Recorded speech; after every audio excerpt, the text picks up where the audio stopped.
The Late Night Alternative with Iain Lee on Talk Radio. We have ways of making you talk.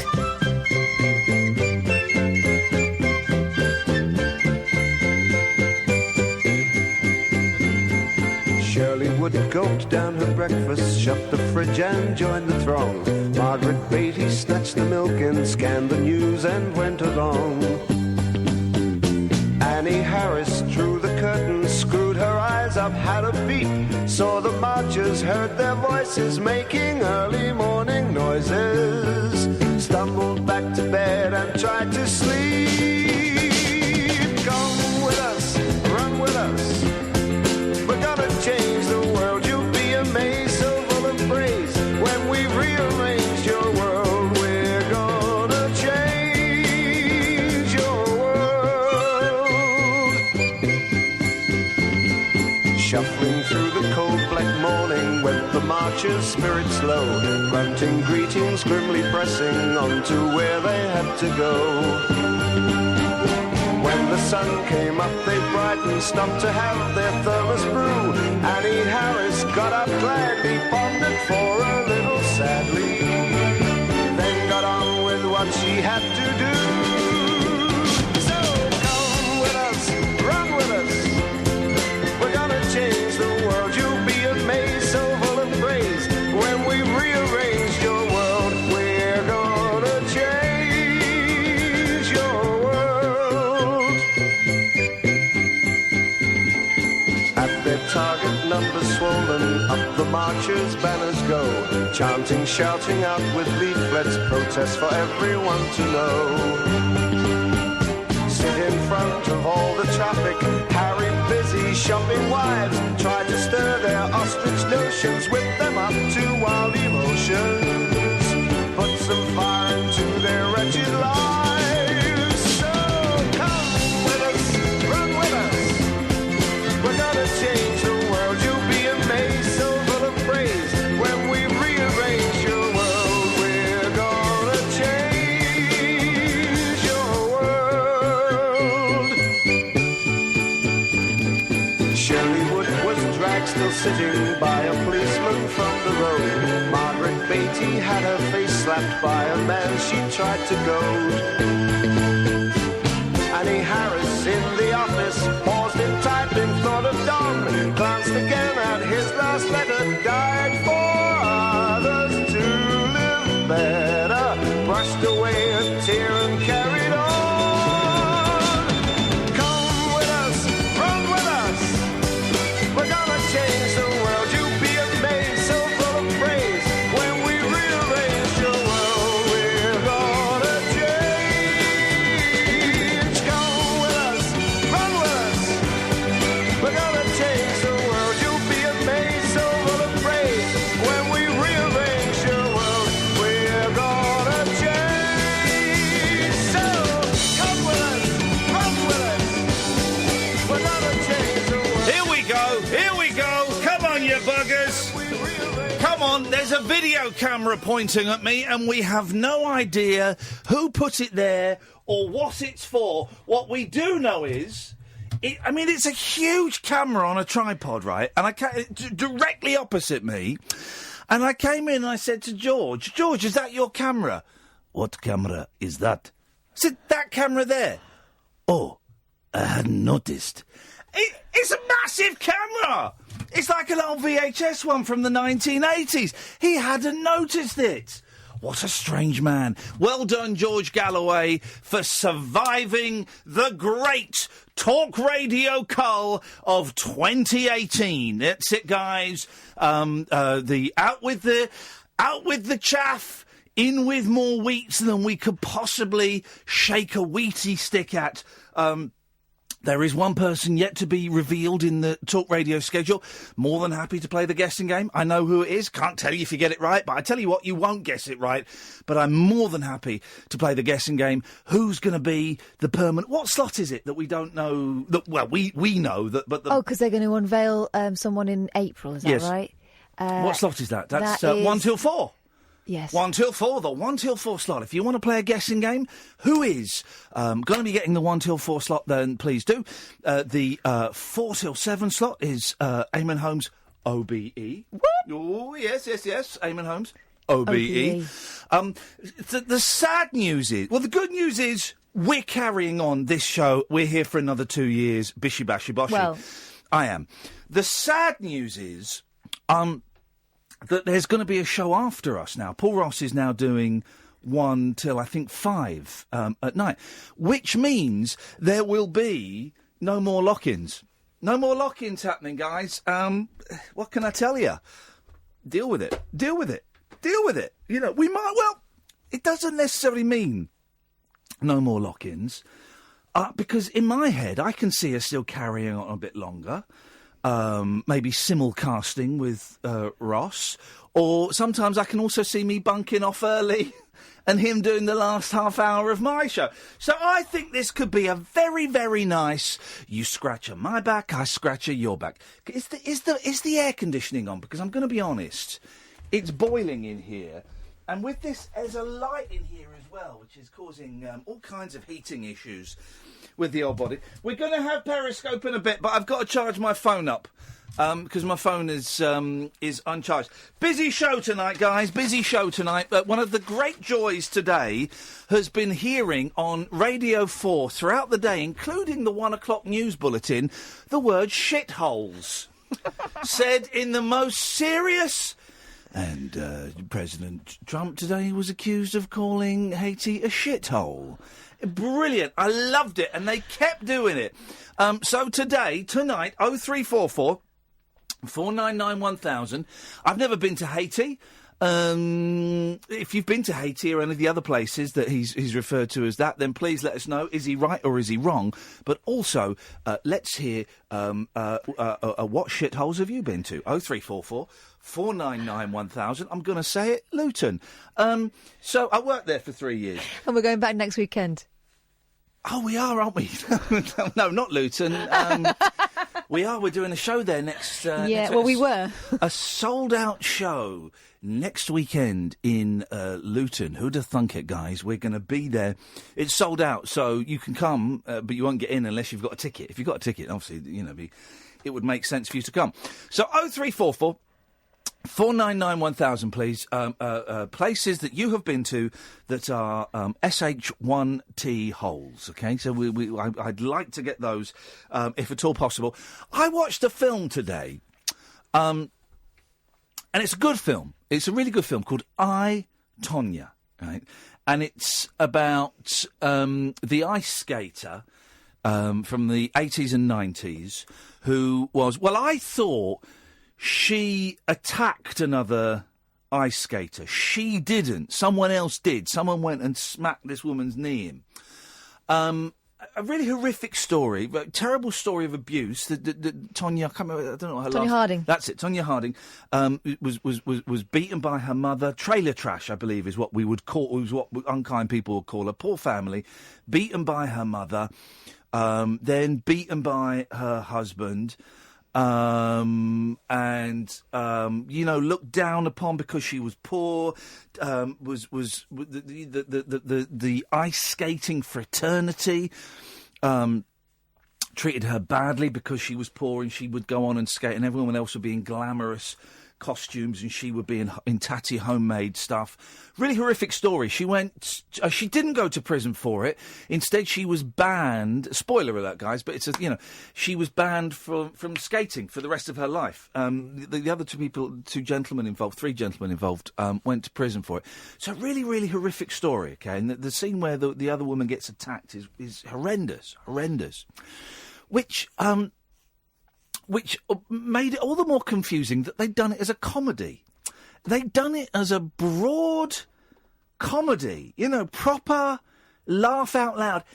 Even the bit when the other woman is attacked is done funny. And I'm watching it and I'm thinking, I'm going to go with this, but I'm also going to try and remember at every point that I can that this actually happened, that these people are alive, that they're all alive, I think, all of the key players in it, that a woman's career was almost ruined by being hobbled that this actually happened. And it was done like a broad comedy. And I was sat there kind of scratching my head a little bit as to what on earth they were thinking. If you've seen it, or if you're planning to see it, 0344 499 1000, please. Were you a little bit confused by the tone of the movie? I found it very, very surprising. I mean, it's a funny film, but it's not a funny story. Found it very, very odd. Just reading about Nancy Kerrigan, who was the woman who was attacked. And she's saying she has had nothing to do with it. She doesn't want to see it. She doesn't want to hear anything about it. She was asked, are you going to see the film? She said, well, no, I lived it. Yeah, why would I want to see that? Why would she want to see that? Honestly, Kat, I mean, it's done brilliantly. I tell you what wasn't quite right, is this Tonya Harding was an amazing ice skater. Amazing. And she did a manoeuvre that no woman had ever been able to pull off before, the triple something. Suplex, The triple suplex, where you go backwards and you spin 3.5 times, and it's the extra half that makes it, no woman had ever done it before. And so you see the young woman who's portraying her doing all this ice skating, right? But I was watching, and I could see how they did it. They did it. They had an excellent ice skater. Triple axels. Thank you. They obviously had an excellent ice skater, and then they superimposed the actresses or the actors, as we say now, face on it. So when she was spinning around, you sort of saw a slightly too clear, too sharp in focus version of her face. It was very peculiar. Very peculiar. If anyone has seen the film, 0344 499 1000 is the telephone number if you want to give us a call. If you want to, here we go. And by the way, the lineup has been announced now, pretty much, apart from one show. 1 till 4 has not been announced yet. Won't be announced for a while. I know it is. It's a good signing. And I'm not going to say, but if you want to guess who it is, and we can sort of say warm or cold, I think we can do that. If you want to talk about any of the new signings, please do.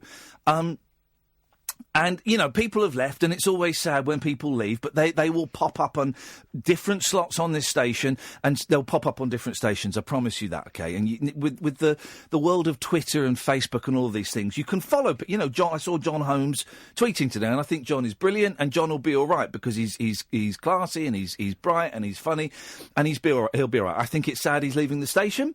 But he'll be all right. And Sam Delaney, these are smart people. They'll pop up elsewhere and you'll be able to find them. Trust me, right?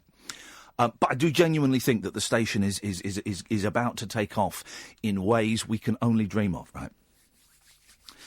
But then I saw a video that one of our listeners had made. Have you seen it? Flipping it. I mean, it's proper. It's not even borderline nuts. It's just no. I went downstairs and Dan and Lauren, who work here, were watching it on security, and they said, Iain, you've got to look at this. And what it is, it's a video, really badly done, of our boss, Denny, with, the word talent pops up, and so he fires out a laser that makes that word explode, and then a bag of money appears, and he, smiles, and then he's Then he's Godzilla, and then there are some people, and it says listeners, and they're running away, and then Denny is a nuclear explosion. It is right without, and I've had some pretty extreme communication from listeners. I've had letters written on purple paper telling me I should exercise more. But this is, without a shadow of a doubt, I'm going to tweet it. I've retweeted it earlier. I'm going to retweet it again during the break. It is, without a shadow of a doubt, the most nuts thing I have ever seen in my life. CJ, for goodness sakes, man, what on earth are you thinking? I'm going to retweet it. 0344 499 1000. Oh, my phone is charged up. I'll try and get Periscope up as well. This is the Late Night Alternative on Talk Radio. Unmissable late night radio with the original king of unconventional conversation. Make contact with Iain The Late Night Alternative with Iain Lee on Talk Radio.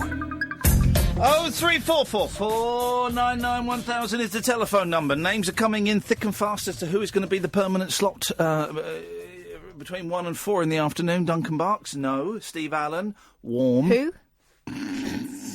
Sorry?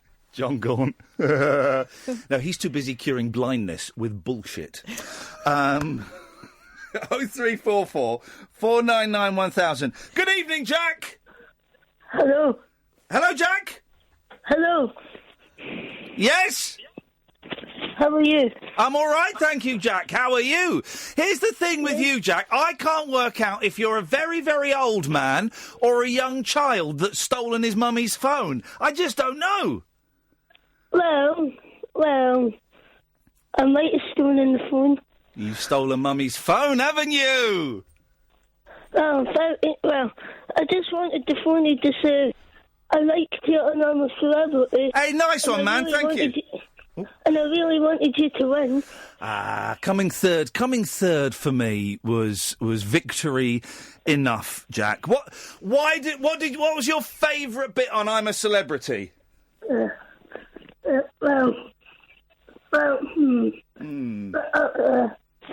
Pig's vagina? Yeah. I was in the middle of eating my tea when that was playing. Oh, no! I'm so sorry, mate. That was, that must have made tea a little bit salty. Oh. I'm sorry that you had to witness that, Jack.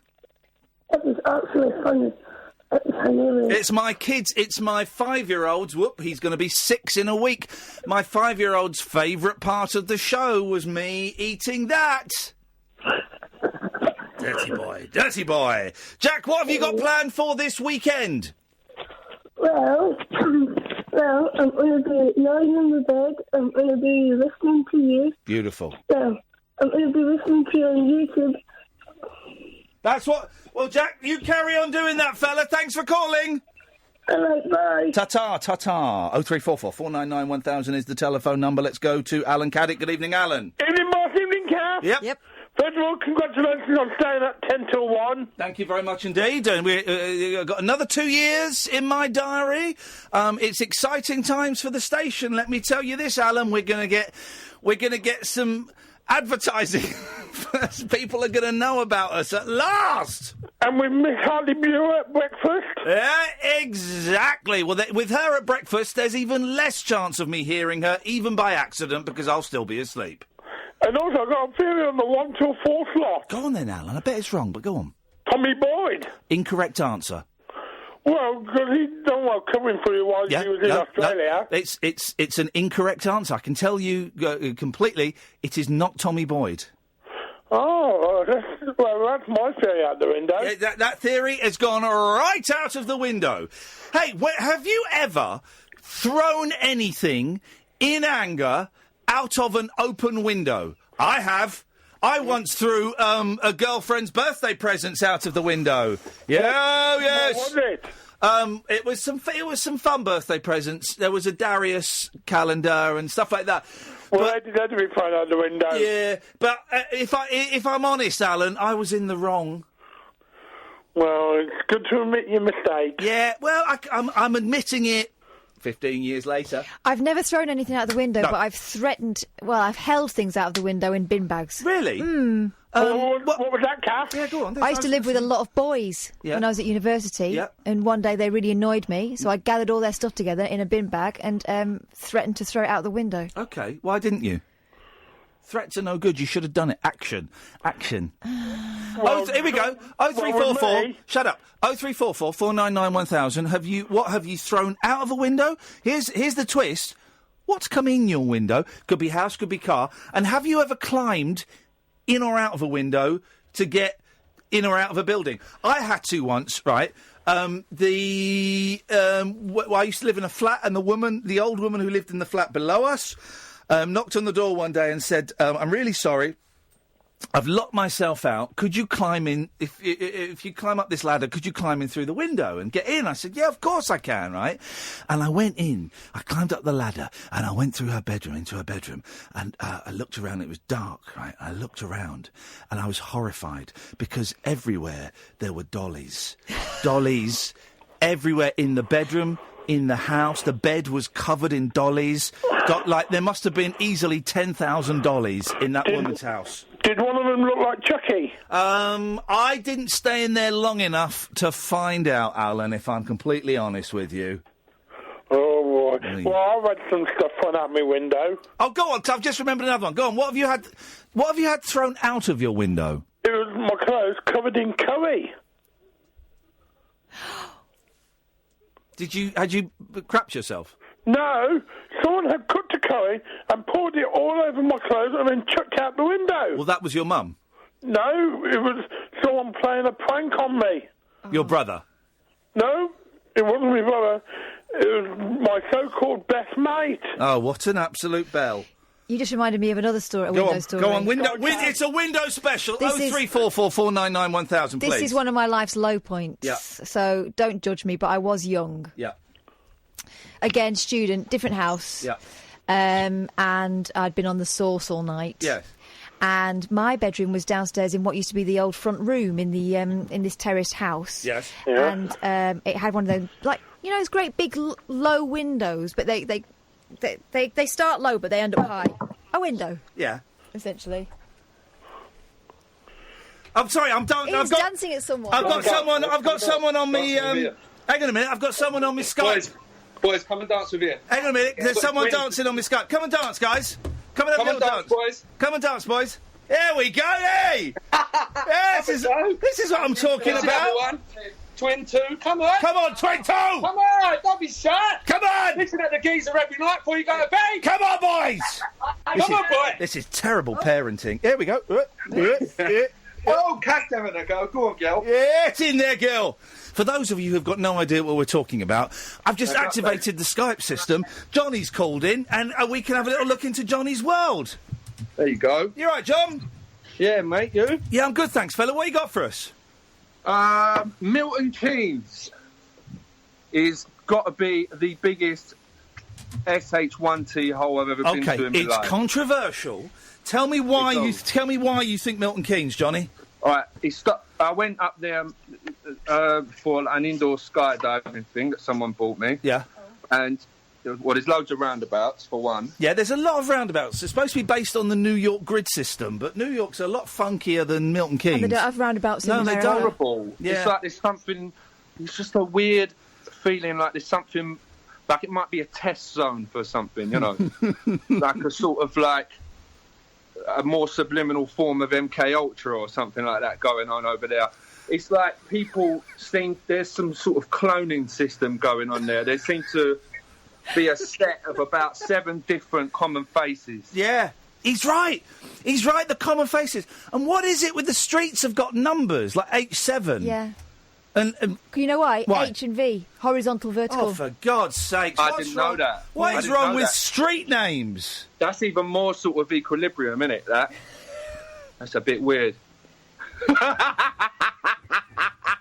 Yeah, you like that? If you phone up on Skype and you activate your video, you're going to get a little bit of bonus nip, as Johnny just did there.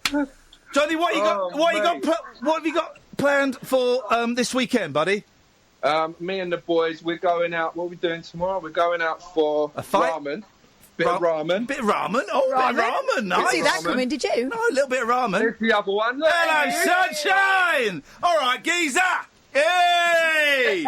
Hey, look, it's Miss Winnie. Oh, God, he's getting attacked. Can I see your... how old are your 2 boys? 13. Both 13? Yeah, right. Twins. Can I see them fight, please? Go on, have a go, boys. But properly. They're totally going for it. Go for it. The one with the glasses is holding back a bit. Hit him. Going, boys. Go on. Thank you, Johnny. Cheers, mate. Ta-ta. So anyway, I was absolutely plastered. Yes. And I thought, I'm not going to be able to get up these stairs. So you wouldn't have... I just made 2 13-year-old twins fight each other. I did. And they really went for it. Go on, yes. Plastered. And there's loads of people in what was the sitting room, Yes, right? yeah. I thought, I can't walk through them and I can't get up the stairs, so I'm going to have to throw up in this room somewhere. Yeah. And I was only wearing pants and a bra. Wow. And... You're right, Kadir? Alan's finished. I'm thinking. Yeah, I know you are. I'm glad it's just And thinking. I've got one more thing, and this is one T-hole for you.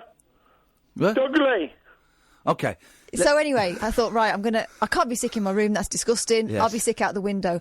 But the only part of the window that opened was like this really sort of thin strip at the top. So Yeah. I had to essentially get onto the windowsill, Yeah. onto the main road, Yeah. press myself against the window, Oh. and then chucked out the little top bit. No. Yeah. And it was still there for days after, and it was red Bacardi Breezer. Things in and out of windows. 03444991000. I've told you this story before, and I used to live in I was reminded of this by Mackenzie the other day, who I spoke to, 'cause he lived there, and I lived in an attic room, and I was having a romantic interlude with a young lady, and suddenly my back was wet. And I thought, what's... Because we were in the loft, we were on the slope, and I was under the window, and I thought, some ice has slid... 'cause it was winter, some ice has slid down. Have I told you this story? Yes. Some ice has slid down, and so I carried on, and I thought, well, this is really weird, though. So I reached round, and it was... Sorry? to my back, right? Someone had chucked an egg through my window. Oh, God. And it was a chicken egg. Someone had chucked an egg through my window, and it had landed on my back whilst I was Busy. Whilst I was in busy. So that's another story of something coming through a window. But did it fry on impact? don't be such an idiot. Must be egging you on. Thank you very Good much one. indeed, Alan. Excellent There we one. go. Excellent 0344 499 1000. We've got Skype open. Johnny's just messaged me to say he can't get the boys to stop fighting now. Good. Fight to the death, that's what I say. If you're going to do it, make it count. Two ways you can get in touch, really, with the show this evening. 0344 499 1000 is the phone number. You'll speak to Sam. He'll take your name and number and give you a call back. Probably free. Pennies at most. Or you can give us a Skype if you want. Late Night Alternative. All one word. Late Night Alternative. You can watch us as well. Periscope is up this evening. Periscope.tv/Iain Lee. This is the Late Night Alternative. I'm Iain Lee. She's Catherine Boyle. This is Talk Radio. Late night conversation worth losing sleep over. The Late Night Alternative with Iain Lee on Talk Radio. We have ways of making you talk. Okie dokie doggy daddy. 0344 499 1000. You can Skype a Late Night Alternative. Let's go to Deb. Good evening, Deb. Good evening. Hello. Hello, Deb. What you got for us? Well, I was ringing with full enthusiasm thinking that I had a brilliant story about climbing out a window, and now I thought about it, it's a bit rubbish. Hey, listen, we'll be the judge of that. You, come on, let's have your story. Can you pretend? When I was at school, they made us do home economics because it was decades ago, and I wanted to do woodwork and metalwork and all the interesting stuff. Yes. But they made us do sewing and cooking and rubbish. So I was in a sewing class once. Yeah. This is really, and we were trying to do as little sewing as possible, so I always used to pretend I was stuck, and then you'd come and see the teacher, and they'd say, do this bit, and then I'd go home and see my mum and go, I'm stuck on this bit, and I managed to get them to do the whole, it was a horrible nightdress, it was completely outdated, but anyway, I finished it, but, and so I was forever getting into trouble for talking in class, and my one big moment was when the handle fell off inside the door of the classroom. Of the classroom? Oh, God, can I just say, doors where handles have come off, the most exciting thing, I was once stuck in my kitchen for 2 hours because the handle came off and I couldn't get it back on. It was wonderful. I was locked in my flat once and I had to get my colleagues from the radio station to come and pull the door from the other side because I couldn't get out. It's the most fun, being locked in something, having handles fall off. I love it. It doesn't happen enough, Deb. Yeah, well, yeah. So the teacher asked me to climb out the window.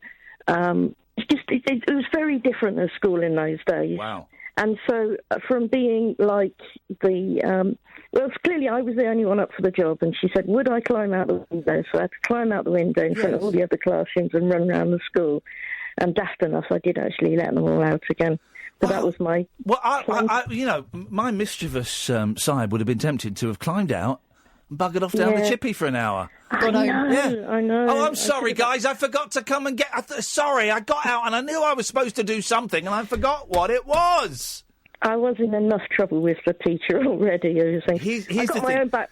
Here's the thing. Looking back on my life, right, I wish I'd been even naughtier with the teachers. I wish I'd done more mischief, created more mayhem with the teachers, because, you know what, as a 44-year-old man, looking back 30 years ago, what would a bit more trouble have done for me? They'd have suspended me again. I wouldn't have got expelled for it, you know. More mischief, please, guys. My brother did pick up the chemistry teacher's car and move it around the corner. Oh, he bounced it? It didn't do the car any good. I was never quite that bad. But, I got my own back with the home economics because I topped the exam after doing no work for the entire year. Here's the weird thing. And then they started being nice to me, saying, do you want to do O-level? No. God, you are old. O-level?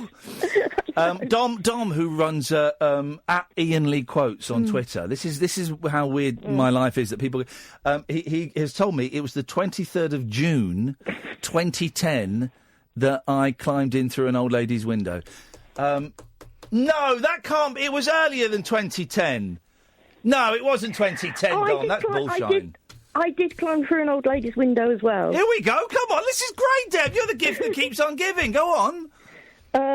Well, I used to work with older people for social services, and she was the only person she'd let in. Yeah. So I had to climb up and go through the window and let her out. And, there is something... Because she was a bit poorly. Yeah, She was the only person that I realised, if you leave bread long enough, it liquefies.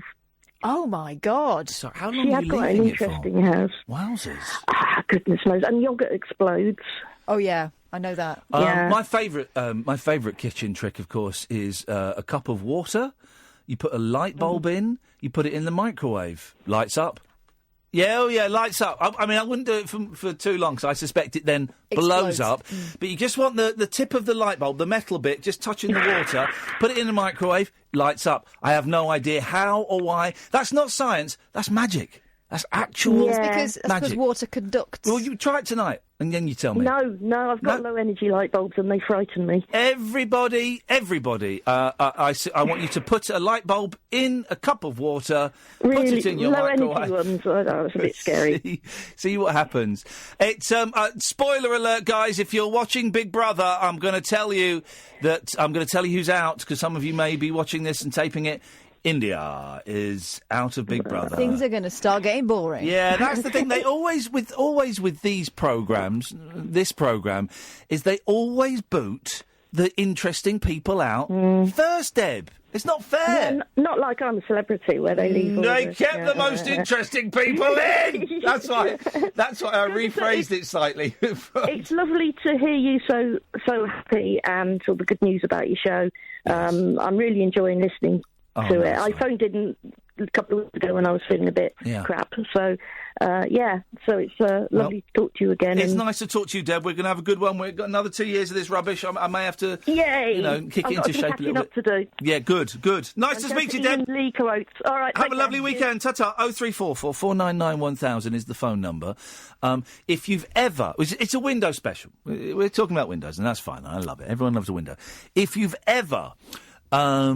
climbed from one hotel room to another on the balconies, the windows, anything like that, I'd love to hear about that.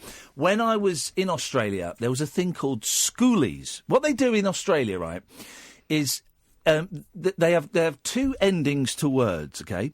So if it's a man's name, you put an O on the end. Samo, Ian-O, or E-O. Stano, James-O, right? Jimmo, right? But then if they're abbreviating a word, they'll put E's or E, so Barbie.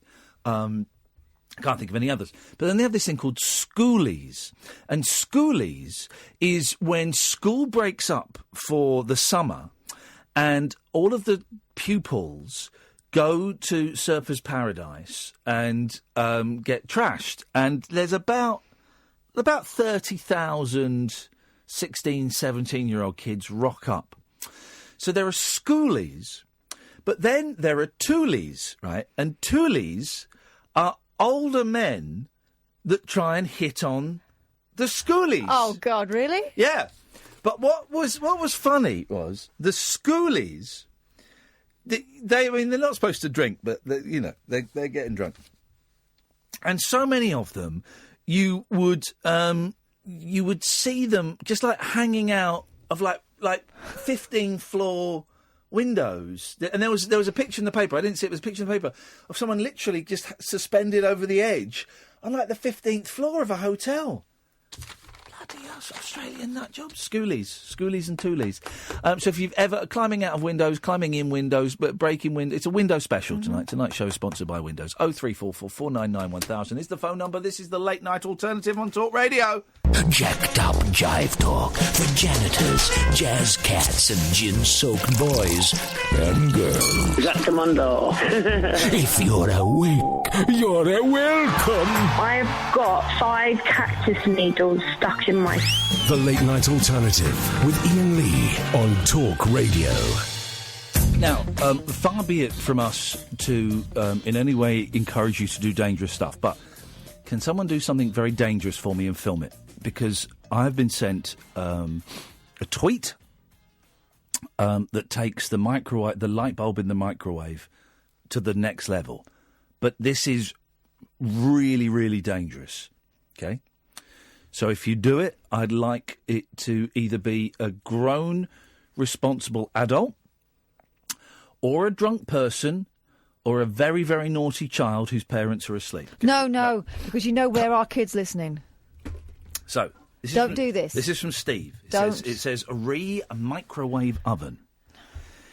If you put a lit candle and a fork in a microwave and press go, you will get ball lightning. So this is your mission, and you've got to film it.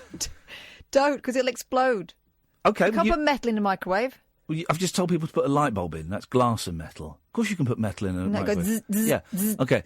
So this is dangerous, and any damage caused is your fault for being an idiot. So you've got to do it for, like, literally 2 seconds, and then you stop it. 5 seconds. So you need a lit candle and a fork. And if you could put that in the microwave and film it, press go, and tweet it, please. I've got a bad feeling about this. All right, Uri Geller, flipping heck. Don't get your knickers in a twist. Jessica, good evening, Jessica. It's her mother. Sorry? It's her mum. I think you've got her name down. Whose name? Jessica. This is her mum. Oh, this is Jessica's mum. Sorry, Jessica's mum. What do you have a name? We don't have names as parents, do we? Zoe. Hello, Zoe. She was sitting here asking me if I'd thrown anything out of the window. Oh, have you thrown anything out of the window? I have. Oh, here we go. It sounds bad, but it ended well. It was a cat. It sounds bad, but there was a good reason. Oh, it was on. The only reason I can think of it was on fire. No. Well, I was staying at my friend's house, and she lived in the same street. Yeah. And she had a staff dog that liked to kill cats. You know, it just hated cats. Yeah, of course. Yep. And my cat in my house used to come in and out of the bedroom window up on the shed. That was his way in and out of the house. He used to leave the window open. Yeah. And I was staying at my friend's house, and the cat came in her window. Yes. In with the dog, so I just threw it out the window. But it was fine. What floor were you on? The bedroom, you know. So you're on the first floor? Yeah, but it was fine. Wow. Because if the dog had had it, you know. Yeah. That's what we like. Well-trained animals roaming around the houses. So, I mean, how long... I'd love to throw a cat out of the window. How long did it take... I mean, was it over in a second? Did you just kind of do it as a reflex? I just flew... I was in bed. I just flew out of the bed, grabbed the cat and threw it back out the window because it came in her window looking for me, lot. Yeah, beautiful. So, and it didn't come back through ever again anyway if I stayed up. What, the cat never came back? Well, no, it came back, but it wouldn't use my window either after that. And because cats are funny, right? When I take my cat to the vets, I don't see my cat then for 2 days, and when I do see her, she gives me a really dirty look, right? Yeah. Did the cat treat you like a piece of dirt? No, it was all right. It just wouldn't use the window. It liked to use the door after that. Okay, you know? yeah, probably sensible. Well, that's one way of teaching it. Well done, Zoe. That's excellent work. Right. Have a good night, guys. Thanks a lot for calling. Ta-ta. There we go, you see. It's a window special. What have you chucked out of a window? What's been thrown in your window? Broken windows, climbing in and out of windows. 0344 499 1000 is the telephone number. Let's go to Jackie. Good evening, Jackie. Hi, baby. Okay? Oh, I'm fine, honey pie pie. Do you know what?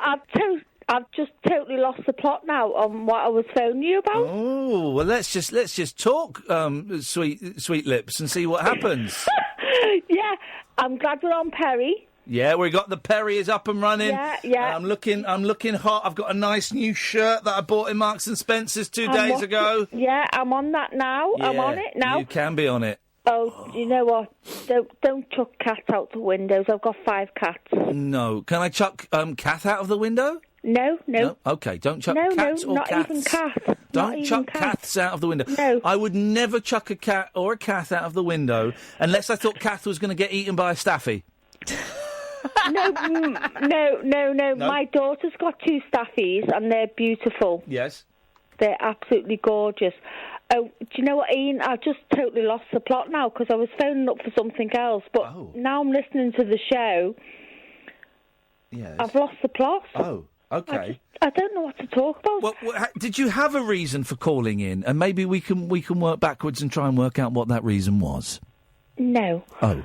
I was just put on the spot, and he answered the phone, and I went, yeah, and I'm on me toilet? No, I'm on the... I can hear a buzzing. I wonder what you are on. I'm sitting on my sofa. Here we go. Good. Right, okay.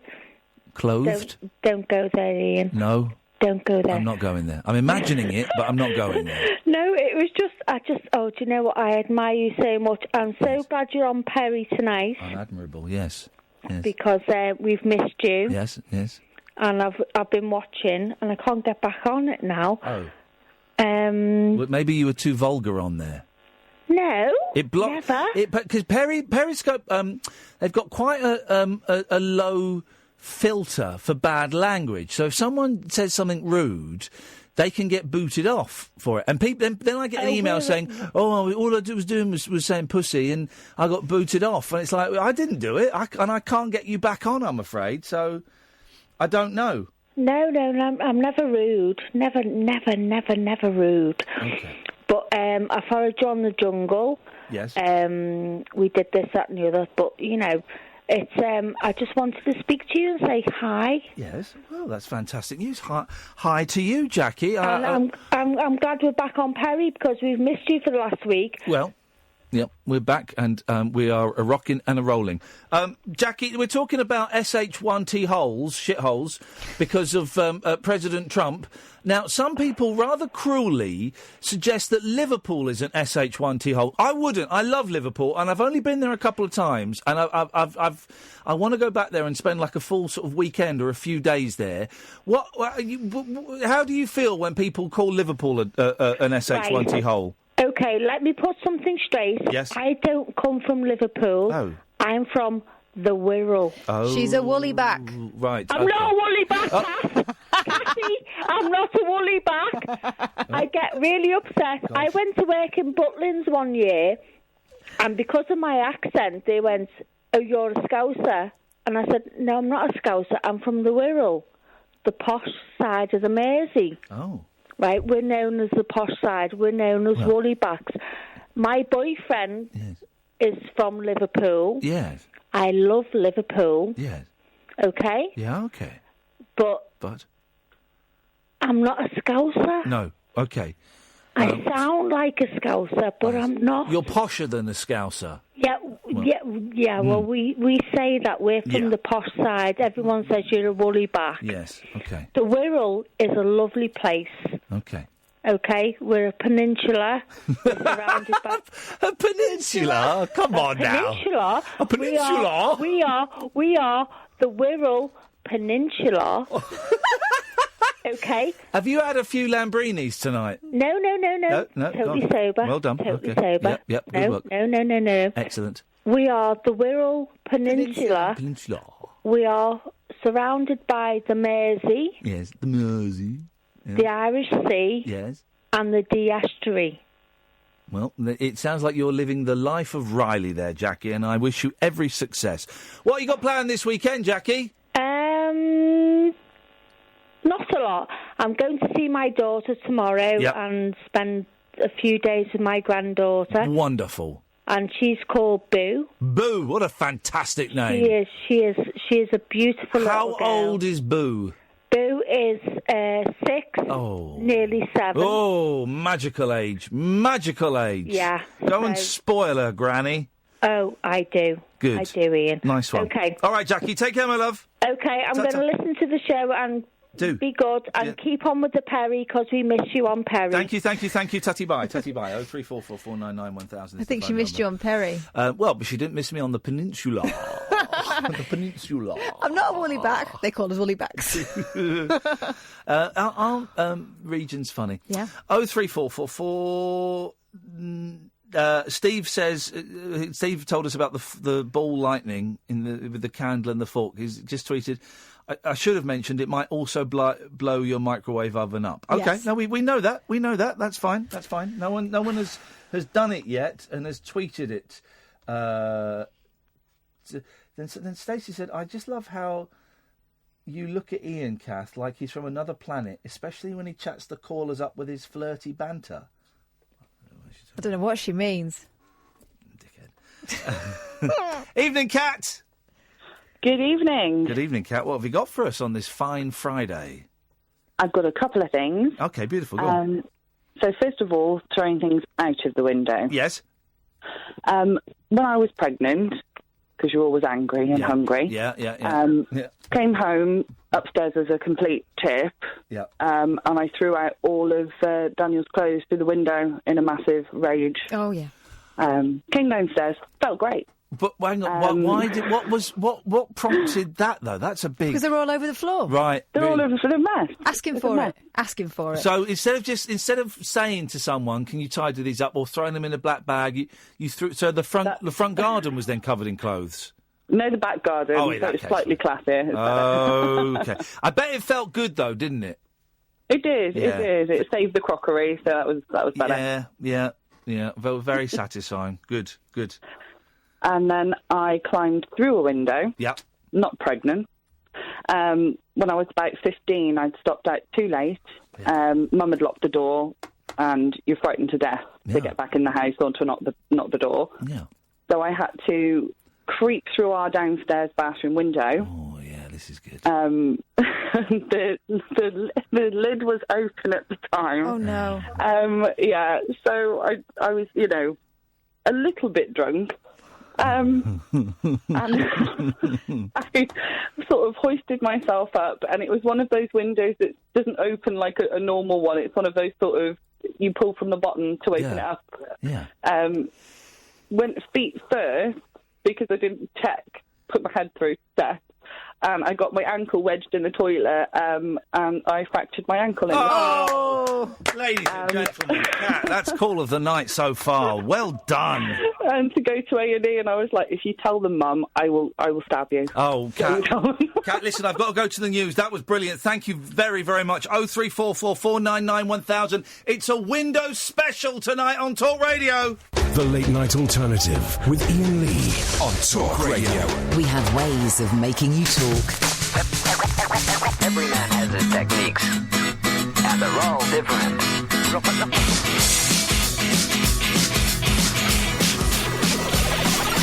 They said you're not normal, why don't you sing R&B? I said I got no rhythm and I got no blues, I'm as happy as can be. They said how can you not bop to hip-hop? I said I most certainly do. Did you not see me dancing the other night like the girls on Channel U? Yeah, I can wind down low, be like slow because I prefer rock and roll. I say yeah, I can wind down low, dance like the girls in the videos, but for me that's a no-no because I prefer rock and roll, They say why'd you wear a shirt and tie? Now that's a bit bizarre. I said I like to look good when I go on stage, strumming my guitar.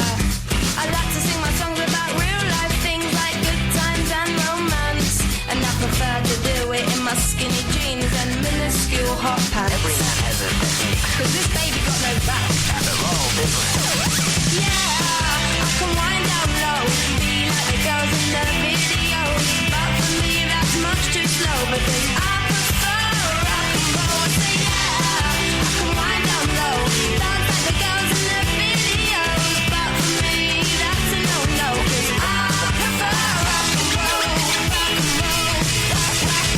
Why can't people just let me be? I'm only putting out what comes best to me. Some people get their kicks with other things, but I get mine with wood and string. Yeah, I can wind down low, be like the girls in the videos, but for me that's much too slow because I prefer rock and roll. I say yeah, I can wind down low, dance like the girls in the videos, but for me that's a no-no because I prefer rock and roll.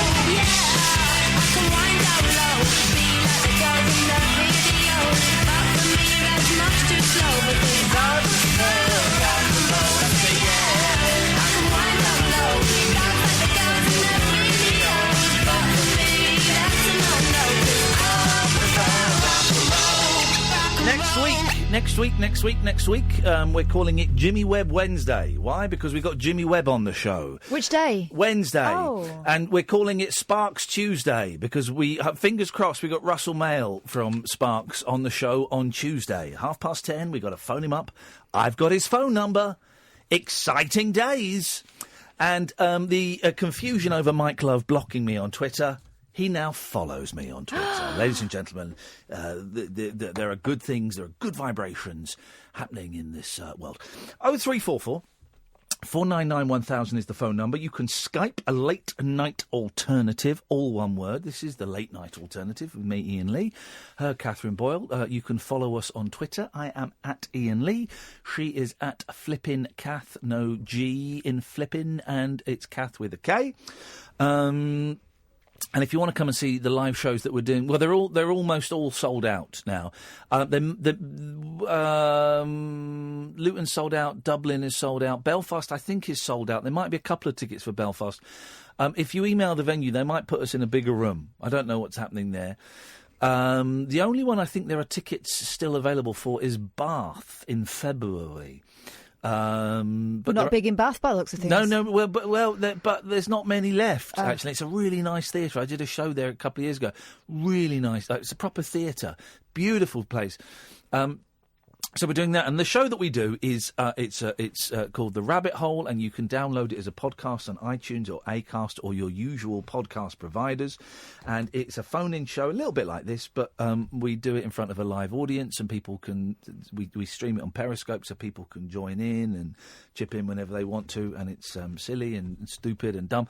And if you want to see that, if you want to keep an eye on any dates that we've got upcoming, and I need to pursue Glasgow, then go to iainlee.com/events. iainlee.com/events. I'm just Skyping Japan to our friend Hisako-san. And we haven't heard from her for a while. No, she's been messaging me a little bit. So we'll give her a call. Konnichiwa! おはようございます。おはようございます。元気です。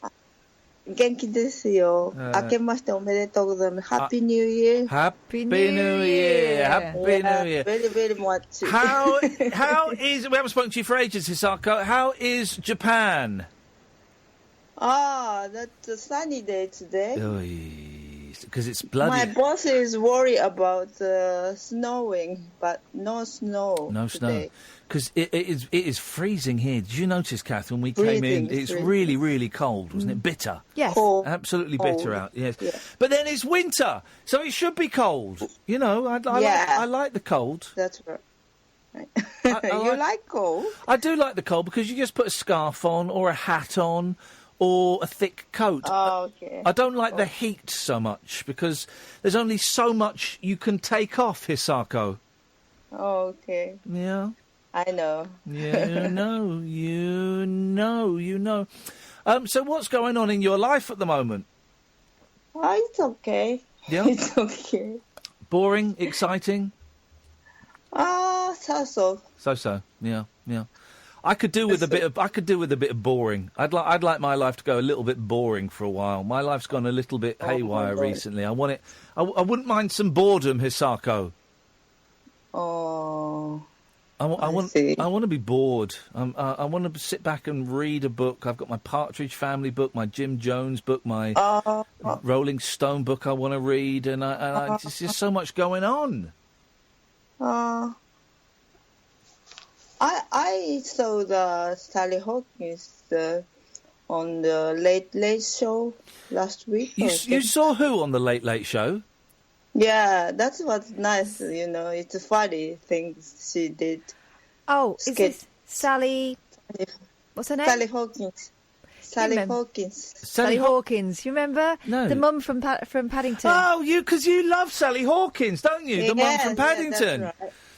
Yes, you do, and I think she's brilliant as well, and she doesn't get enough credit. Have you seen the new Paddington movie, Hisako? Not yet. Next week You're going to go will sit be on, so I will go to the Osaka. Yeah. Oh, I love Osaka. Yeah. I am toying with the idea, and it's just an idea at the moment, and I've not mentioned it to anyone who's actually connected with this idea happening.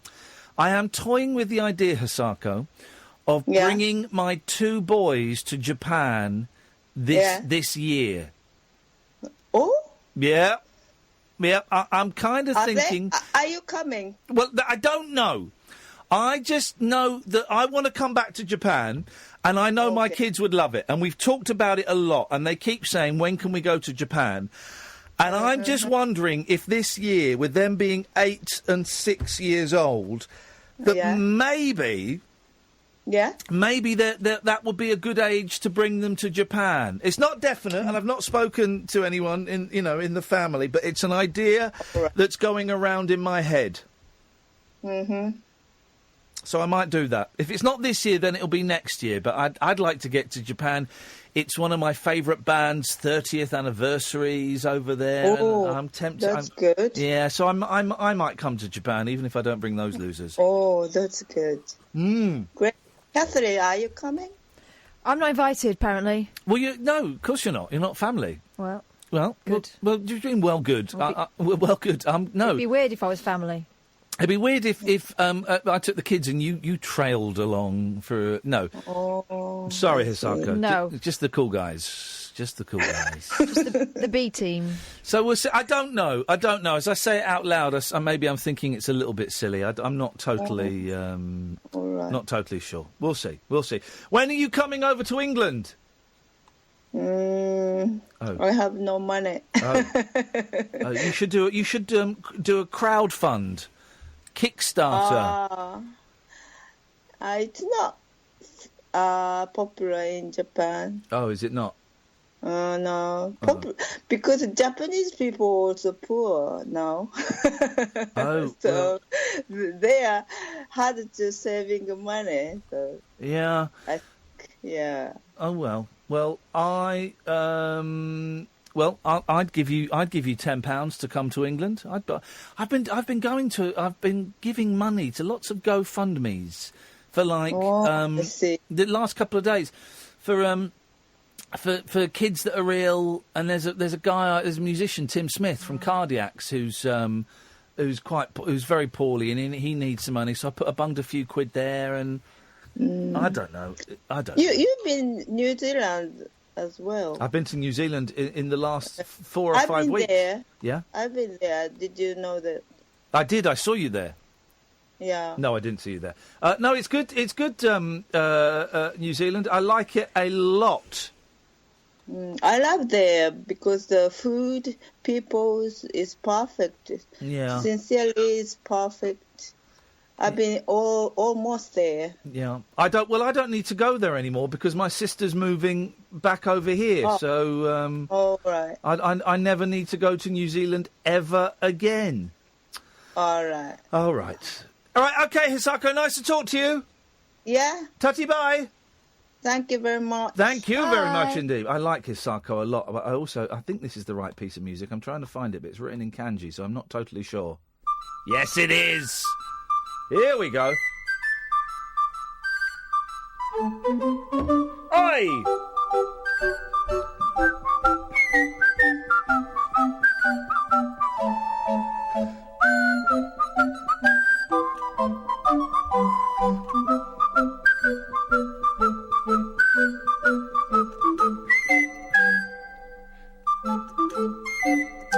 One of the that's the Kurikorda Quartet, who are this brilliant Japanese band, right? Oh, is this it? Is this the song I was looking for? Right, hang on. Right, this is brilliant, right? This is brilliant. Now, if someone can find me, the video to this song is the cleverest, funniest video. Hang on a second, just bear with me. Enjoy the music.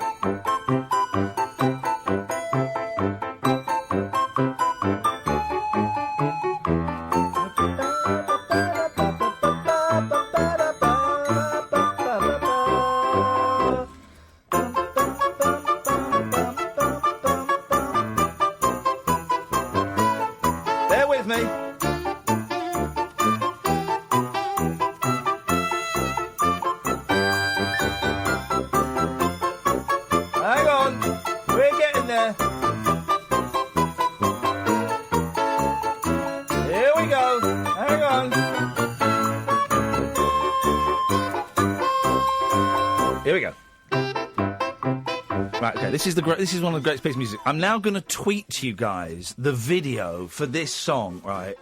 I haven't seen this for years.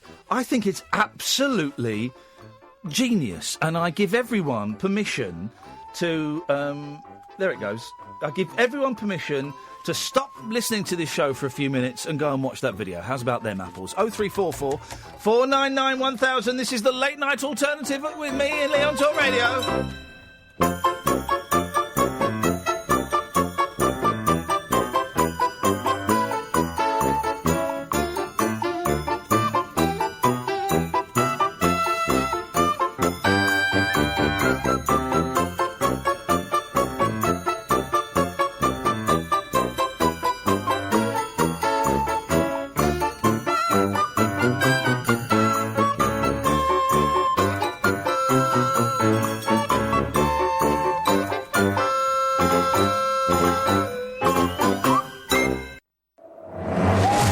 Discourse for disco queens. I'm related to Jedward and Dolly Parton. Dairy farmers Aye. and distant fathers. Yeah, well. The Late Night Alternative with Iain Lee. Doing lots of things that we don't know about, we can't control. On Talk Radio. Yeah, it's great. It's good, that, isn't it? We just watched that. Kurikorda Quartet video. It's nuts, isn't it? I do like this.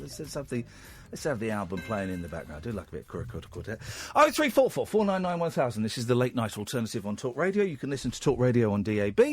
You can listen to it by downloading the app, or of course you can go to talkradio.co.uk. And we have a podcast that we put out every night.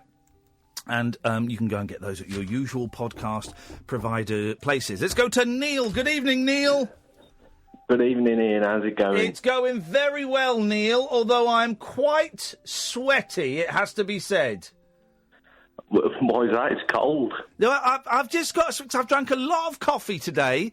I've not had much sleep today, and I've eaten a lot of posh chocolates. Well, that's burning the candle at both ends, isn't it? Well, working on GMD. Yeah, it is. But that's finished now, so thank God I can go back to my life of being a nobody. Thank you very much indeed. fingers crossed you get more work from that. I hope so. Well, there's nothing in the diary at the moment, but we will see what happens. It means I can focus on the radio show a little bit more than perhaps I have done the last couple of weeks. You're skillful enough to make the radio show look after itself, let's be honest. You've got a lot of loyal listeners and fans. Hang on, the listeners don't look after the radio show. If anything, if the caretaker of this radio show, old Mr. Higgins himself, is Catherine Boyle. She's the... she's the stalwart. She's the old boiler that powers this ship. Cheeky get. No, I meant it in an affectionate way, in a way that we have affection for old boilers. In an Anne Widdecombe kind of way. Oh! You're not helping, Neil. You're not helping. No! I do think that's very nice. Anne Widdecombe, what a horrible human being. I mean, really unpleasant person. I told her to F off once, and do you know what? I'm glad I did.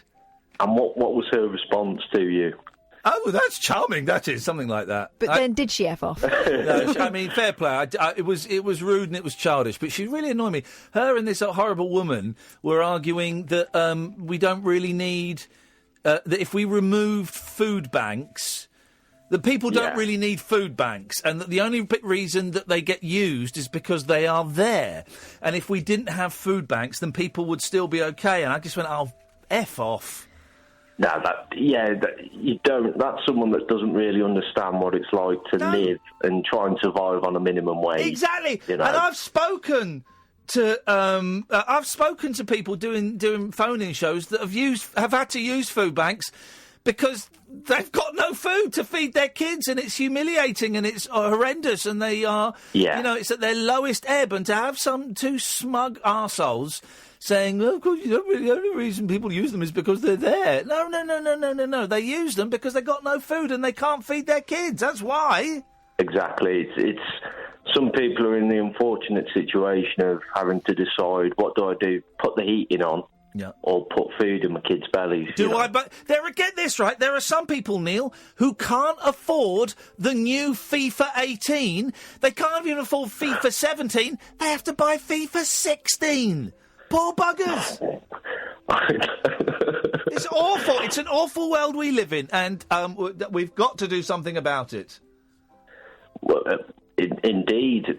All we can do is try and give to charity. I know people bang on saying, there's people outside a supermarket shaking a bucket or whatever. Yep. Just give what you can, really. There's always someone worse off than you. I always give my old video games to homeless people if I see them, always. And the look on their face, is of shock, surprise and horror, I will say. And I bet they don't get many PlayStation games, these homeless people. Or consoles to go with them. Well, I'm assuming they've got consoles. Everyone's got a console. Come on, mate, get real. Anyway, Neil, what have you got for us tonight? Well, I was just checking out the Talk Radio website, and I was reading up on the revamp, and I thought, that's brilliant, moving Julia Hartley-Brewer to breakfast. She's a great talk show host and journalist. But I wanted to give a big shout out to Paul Ross. Yep. Because he's been, kind of propping up or starting off the day for a good time, and now he's on the graveyard shift. for a good time. If you want a good time, see Paul Ross. call this number. I mean, you've got to feel for the bloke. I mean, he did. I don't know if you remember. He used to go on This Morning. Yeah, I know. He had a finger up his bum on This Morning, didn't he? Yeah, I know. I was going to say he got fingered on This Morning. Yeah. and Talk Radio. No. Here's the thing, right? Here's the thing. I love Paul Ross. I think he's a really solid presenter, and by that I mean I can do this, and I can do a couple of other things. Julia can do a couple of things. Paul Ross can turn his hand to anything. Anything he's given, he'll make a decent. I know he said fist out of it, but he'll make a good show out of it. Right? He'll make a decent show. You know what I mean, don't you, Kath? Yes. He can turn his hand to pretty much anything. And also on a personal level, I don't know Paul Ross very well, but there's been about 5 or 6 times over the last couple of years, or over the last year, with stuff that's been going on at home for me and stuff that I mentioned the other night. I don't really want to go into, but And he's just sent me a few little private messages, just checking if I'm okay, asking if I want to go to the pictures with him. I don't even really know him. And just for him to send a message privately saying, do you want to go and see a film this afternoon? That means so much. And, I don't know how he views his move from breakfast till to doing 1 till 5 o'clock in the morning.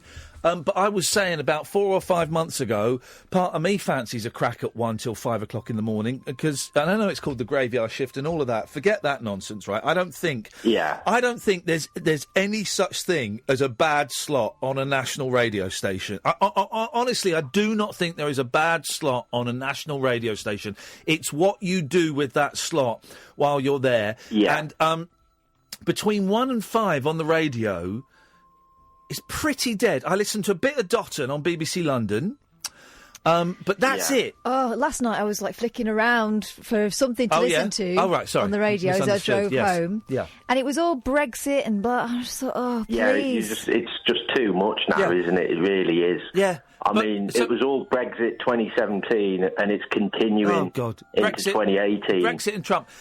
So I'm really looking forward to there being something decent to listen to on the drive home. And I know Paul Ross will do a cracking show and it'll be a great listen. And also Jamie East as well. Yeah, he's filling in for a few... I think he's filling in until April before the permanent person becomes available to take over.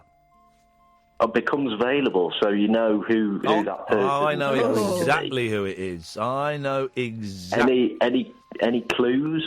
It's a person. It's a human being. Although some people might dispute that, actually. Some people might dispute that. Oh, well, in fact, here's something. Here's a clue. I'm meeting this person this coming week. Oh. Yeah, I'm meeting this person this coming week. That could be anyone still. It could be anyone. You meet a lot of people. I do meet a lot of people. Yeah, it's not Susanna Reid, is it? No, I'm not meeting Susanna Reid. No, it's not Susanna Reid. But it'll be good. But it just means, as my boss said to me today, I had a little chat with him as I came in, and he said, with Eamon Holmes on board, this station's going to start getting really big sponsorship because everybody will want to be associated with Eamon Holmes. Big companies will want to be. So if he gets sponsorship, there's more chance of us getting sponsorship. And if he gets a bigger audience, we'll definitely get a bigger audience. So the whole thing, these are exciting days for talk radio, Neil. I know, yeah. And you've got to say, it's going to be like Man United and Man City, LBC, Talk Radio. Yes. Battling it out for the ratings, really, isn't it? It is. I don't know which is the good... Man City is the good one at the moment, isn't it? At the moment, yeah. They're on top, yeah. Okay, right. I'm going to go now because I'm out of my depth there with football chat. There we go. It's a nice bit of music, isn't it? Old boiler. Huh? You call me an old boiler. Wowzers. Let's go to... Now, there is a very funny sketch by the kids in the hall where there's this kind of creepy guy who's called Daryl, and he goes, no, it's Darrell. So is it Daryl or Darrell? It's Daryl, mate. Oh. You can call me Darrell if you want. All right, let's go to Darrell. Good evening, I like that, Darrell. Good evening, Darrell. It's kind of exotic, isn't it? It is, isn't it? It's just something mysterious about it. I might start using that. You should do, man. It's a good... Darrell. Hi, my name's Darrell. Oh, Darrell. I just think that... I don't know if you're married or you're single or what, but I just think that ladies are going to... Ladies love Darrell. Ladies love Darrell. Daryl? Darrell. Oh, hey, have you got Darrell's phone number? I'd love to go out for a drink with that guy. Oh, you don't know Darrell? Yeah. I think it could work for you, mate. Try it for a week and let us know how you get on with it. Yeah, I can do that.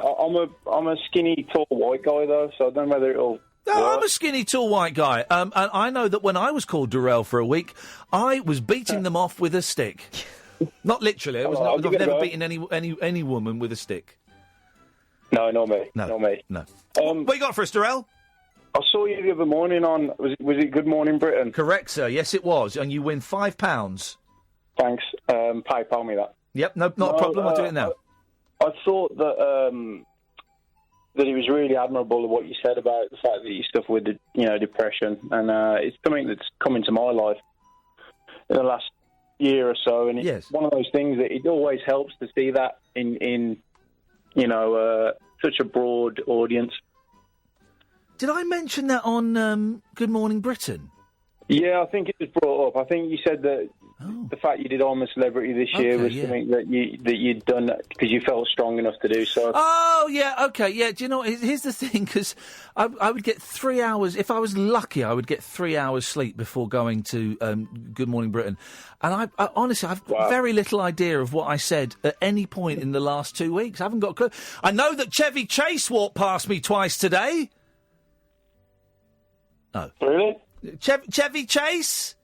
I've no idea who that is. Shut the front door. Come on. Darrell? Have you never seen National Lampoons? No. Darrell! Three Amigos? Never. Darrell, what is your... Have you never seen Fletch or Fletch Lives? No, I can Google it, though. I can watch it tonight. No, don't bother, mate. If you don't know it by now, you never will. No, Cops and Robinsons? That's a good film. This isn't Darrell. This is Darryl. This is Darryl. We got the wrong guy. Oh, he walked past me twice today, and I was going to ask for a selfie, but I was also, at the same time, on a website on my phone called Why is Chevy Chase Such a Massive Asshole?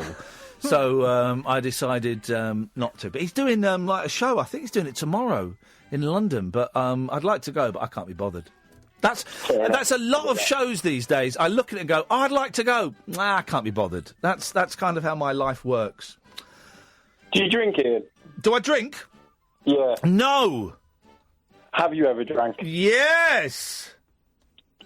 Why did you stop? Because I drank too much.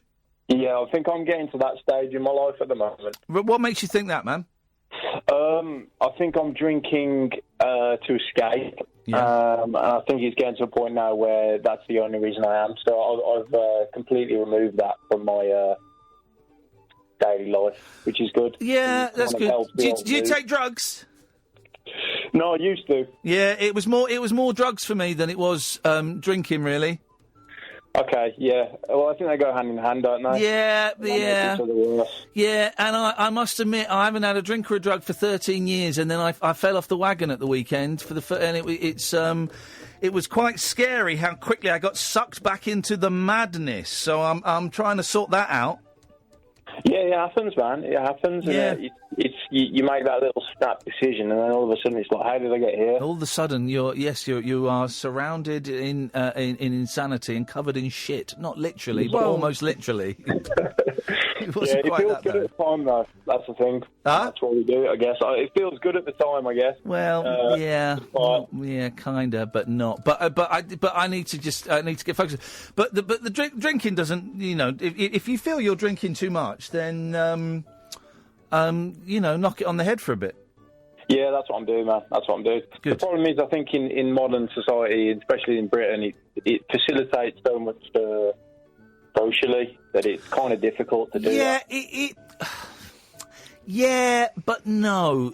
Once you remove yourself, once I removed myself from that situation of drinking, it was all right, actually. I had a couple of months of feeling a bit awkward and a bit left out. And then if anybody had a problem with me not drinking, it was their problem, not mine. Yeah, I guess it just becomes, you just turn that corner and it becomes... Yeah, you don't even think about it. Okay, it's good talking to you, Hey, man. nice one, Darrell. Take care, man. Thank you. Ta-ta. 0344 499 1000 is the phone number. We've got Zach, we've got Julie, we've got Babcock, we've got Kadir. We could have you, dear listener. 0344 499 1000. You can Skype Late Night Alternative. I'm Iain Lee. This is Talk Radio. Tales of mystery and imagination on the radio show that does things differently. Dolly Parton, I listen to a record all day long. The Late Night Alternative with Iain Lee. I'm a nut job, but not that kind of nut job. On Talk Radio. Honest to God, it's the new Breaking Bad. Oh, no. Let's go to Zach. Good evening, Zach. Hello. Hey, Zach, how you doing, man? Good. Good. What you got for us tonight? I've got a bit of a double whammy. I've got a window situation and I've got a SHIT place. Okay, here we go. We are, for some reason, we are celebrating windows, and I can't remember why, but it made sense at the time. And in light of Donald Trump calling Haiti an SH1T hole, if anyone's been to Haiti, can you let us know what it's like? But if you'd also like to nominate your SH1T holes as well, please, that would be awesome. Away you go, Zach. So I'll start off with the window situation. So I think it was about 2 years ago. Yep.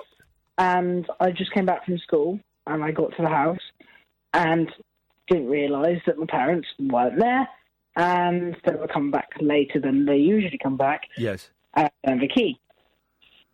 Yes. And say they went, I think they were out, and they were like an hour and a half away, so I had to figure out how to get into the house. Yes. And there's a back door near my house, and I thought, well, I might as well try that, because sometimes they leave it, I accidentally leave it open for the cat or whatever. And I tried it, didn't work, so then I had to climb through a little window in the kitchen. Uh-oh. But next, in front of that is like a tray of knives, and there's like a sink, and loads of things that I don't want to, touch. Yeah, of course. So, and a bit of a drop, because it was on my cabinet.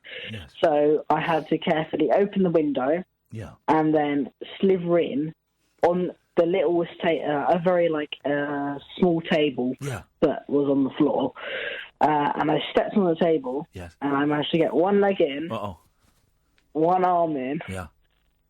And then my mum was in front of me. 2 seconds later. Flipping heck, man. And what did your mum say? Well, she was asking what the hell I was in the window, and I don't know how I didn't hear her car or something. Now, I'm guessing, to a young man, you wouldn't have been drunk, would you? No. You wait. No, You give it another few years, you'll be doing that drunk, and it becomes a million times harder. There can't be any young men listening, 17 and over, and Well, I would say that women are too sensible for this, but young men, 17 and over, who get drunk and can't find their keys and try and break in to the house at 1 o'clock in the morning because they don't want to wake their mum up, and everything just becomes infinitely harder. Am I right, Kath? That's a man thing to do. A woman would knock, or wouldn't even come in late, or wouldn't lose their key. Oh, I've lost my keys before. You have to. But supposing you've got a suitcase and it's full of tape and stuff. Sorry, that's a throwback, guys. That's a throwback. But yeah, I had to break into my house recently, and there was a tiny window that was open in the downstairs, and my boys were just like fretting because they do fret. And so I'm trying to climb in through one of these tiny... Whoa! What? You're an idiot. You got 2 boys with you and a tiny window. Yeah. Why are you climbing through the window? Because they wouldn't do it. I'd definitely post the eldest through. She's very... And I got through it, but then I got my legs stuck, and I was hanging head down with my legs stuck, and one boy screaming and one boy laughing hysterically. I bet I know which was which. Of course you do. So but climbing in through windows is such a joy, though. It's such a gas. I've had to smash a window to get in. Smashing a window, not even a double glazed window, and half hard. And you told your neighbours in advance, didn't you? Yeah. I had to break him, and it was the door at the back. It was single glazing, and I had a crowbar, and it was late at night. And get this, Zach, I had to shout out very loudly, "Just to let you know, I live here, I've locked myself out, and I'm going to smash through my window." And it took me about a dozen goes to get through, because it's really hard to smash glass, it turns out, when you want to. So there you go. What was the other thing you had for us, Zach? So my SHIT place is Legoland Windsor. Because this is unprecedented. I live, my family live next door to Legoland Windsor. We are in there 2 or 3 times a year. This had better be good, buddy. Yeah, the queues are ridiculous. Yeah. Sometimes. Food's overpriced and expensive, and everything's expensive. Right, OK, I don't think you know what an SH1T hole right, is. First of all, the food is actually all right. I think it's something like £2.50 for a hot dog. I'm happy with that. I can work that. And here's the thing. Your parents don't love you, Zach, because if they did, they would take you out of school the day before the holidays, and then you go, and it's free. It's empty, apart from other, chavvy families Skiving off. That skive off. That's when we go. Okay. Brilliant. Let me help you out. If you want to know what an SH1T hole is, go to Coventry. Okay. Thank you, Zach. I hope I consider it's not yourself Coventry's well fault. It did get quite badly bombed. Legoland is... what's he talking about, Legoland? Deary, mate. 0344 499 1000. Good evening, Julie. Good evening, Ian. Good evening, Kath. Good evening to you. Hello. I've got an out through a window and an in through a window. There we go. Beautiful. Sorry. In the same event? No, perfect. No, a few years apart. Okay. The out through a window was just moved into my house. I had an 18-month-old child and heavily pregnant with the second one. Yeah. And I was trying to set up a printer. At that time, there was no air printers and things. This was 2002. Air printers? What's an air printer? You have to plug it into the computer, so you couldn't do it remotely. You can now. Wi-Fi. What is it? I've got a Wi-Fi printer. I've never used it Wi-Fi. It never works. I've got a Wi-Fi printer. Here's the problem with my... Right, here's the problem. I'm not there anymore. But here's the problem with the Wi-Fi printer, right, is it doesn't work, right? So, but for some reason, the router in the house isn't in the office. It's in the main bedroom. What? It's in the main bedroom. How does that... Why is there a socket in the main bedroom? So you can't plug the printer in. And just... Why? Printers, you'll have them for about 3 months, and then they just stop working. The biggest... They're in the rest of my case. Well, this is why I always email stuff over to Kath, saying, Kath, can you print this and bring it into work for me, please? Because my printer is... Do you know where my printer is? It's underneath my bed. Yeah. So every time you do that, I have to go under the bed, drag it out. Yep. The lid pops off, you know, like the flap thing. Okay, that's fine. There's a load of faff, and I have to plug it in, and I print it out. Okay. And that's how I get it done. Yeah. And what's your problem again? Printer, I just can't be bothered with it. There you go. That's our relationship summed up, basically. Anyway, go on, Julie. Come on, ignore her. So, as a hormonal woman, heavily pregnant, and paper jam this, you open the front down, you close it back up, try it again, and then it's paper jam again, and you're trying to pull the piece of paper out. I was, in a fit of pique, just opened the window that was in front of me in my bedroom where the printer was, picked it up, threw it out the window. Listen to you, Keith Moon. Yes. Wow. I know. Beautifully done. Can I ask a question? No hesitation. Garden. Front or back? Out with a Hulk-like cry. Rah! You know, the noise is everything. Front or back garden? And front, out the front onto the drive, narrowly missing the car. She doesn't care. She does not care. No, it was awful. It was awful. And then coming through a window was I posted my small child through a window, having got back from the shops. And realising that I'd left my front door key, went round to the back of the house, and there's a window open enough for them to be posted through. So I say, go to the front door, let Mummy in. I go back round to the front door, and of course realise that a 3-year-old child is far too short to reach the door handle. I've got a memory of trying to coax a child to open a door, but actually I think it might have just been a book I read. Like a children's book. I know which book it is. And the milkman comes. Alfie. Alfie. Alfie gets in first. He goes in front of the door. He shuts the door, and then he can't open it. And then someone comes with a ladder. Yeah. All right, mate. I'm going to help you out. Yeah. And there's the old lady from over the road and her daughter. Her daughter. Yeah. Alfie. Yeah. Alfie. It's Alfie. It's Alfie, Julie. So then again, I'm now panicking that I've posted a toddler into a house. And obviously she can't undo the front door. So I say, right, go back to the window. Oh. So I go back down to the house. I'm calling her name. She's not there. I'm starting to panic a little bit and think I'm going to have to break in. And I'm shouting, Amelia. And the voice says, yes, sorry. And she was behind me and she'd taken a chair to the front door and opened it that way.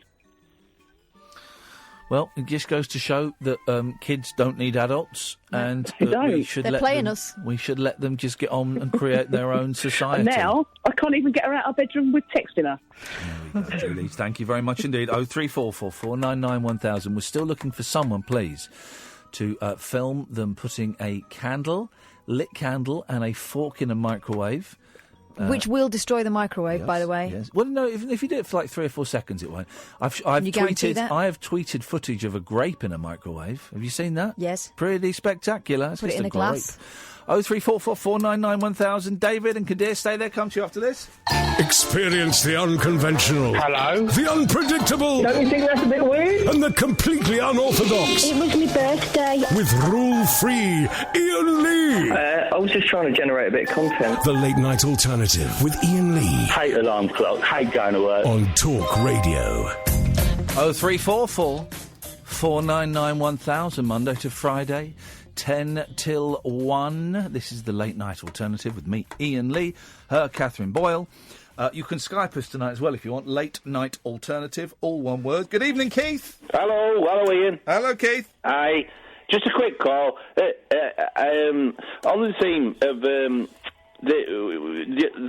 somebody rang in the other night about Game of Thrones, and I just want to concur with what you were saying, that it's just, to me, absolute rubbish. And thinking it through, I think it's like a fashion thing. You know, you're not in with the in crowd with certain dramas. Anyway, I just think it's absolute rubbish. Well, can I just say, I think it's absolute rubbish, but, and I really have to stress this, I've not even seen 5 seconds of it. Not true. I've seen the bit where Ed Sheeran was on it, but that is all I've seen. Oh, that was the worst bit. And but I called it out as rubbish before then, and I'm calling it out as rubbish now, and I've not actually seen it. Well, you remember we chatted about the Cineworld thing, and I think that as a viewer, you can tell within the first 10 minutes of a film. Or anything, right? So that's my thing. I won't keep you, but in terms of good recommendations on that level for on Sky Drama, Tin Star is excellent. That's Tim Roth. I don't know if you've seen that because you like to watch things. I like to watch things in bulk. That sounds rubbish. Yeah, well, honestly, check out Tin Star, Tim Roth. It really... Well, what is it? Hang on, is Tim Roth doing an American accent in it? Well, no, he's English. He's Sky Atlantic, and I don't want to spoil it for you, but what it is, it starts off where he sort of downsizes his life, going over to America with his family. Yeah. And in the opening sort of shots, there's quite a dramatic, he gets shot. But you've got to watch that, and then the end... Spoiler alert. Right, so there's that, and so Tin Star, and the other thing to look out for is True Detective. No. And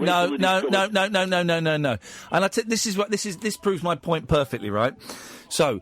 I say that all television programmes will eventually let you down. True Detective does a Heroes in as much as series. Which one, though? Well, exactly. Series 2 is rubbish. It is rubbish. Yeah, right. I was going to say. Yeah. The one with Matthew. I've just discovered Matthew McConaughey. Yes. The first series when they did it in the Mississippi Delta. Yeah. So Series 2 is rubbish. So what's the point of even watching it? It's rubbish. Oh, well, I was going to say that. Well, don't watch any of it then. Actor, isn't it? I can't even remember. Don't watch any of it. It's the same with Heroes.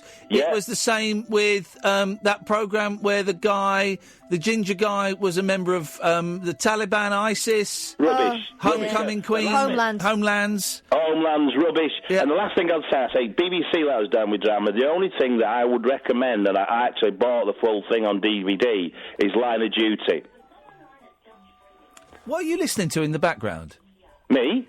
Yeah, hang on. Oh, sorry, probably me telly, sorry. What's going on? Telly on. Are you watching Soldier? No. Line of Duty. Line of Duty. On BBC Drama. Line of Duty. I got the DVDs, and it's tremendous. Line of Duty. Okay, all right, Keith. Listen, I appreciate that. Thank you very much indeed. But I have to say, British dramas, they look, when you compare them to the slickness of Hollywood dramas, they look like the you know when you're driving through a town because you're a little bit lost, it's not your town, and you'll see a poster, a badly painted poster saying Jack and the Beanstalk, 3 performances only. And it's like the local people doing it. Yes. That's what BBC drama looks like compared to American drama. Local Amdram, 3 performances only of Aladdin. But you didn't see Top of the Lake, did you? That was belting, and that was a kind of a joint American production, and I guess heavily on the American side. As I get older, I'm growing to hate Christmas. Okay, to hate Christmas. Okay. And I've worked out what my least favourite part of Christmas is. It's when the archers are building up towards their pantomime.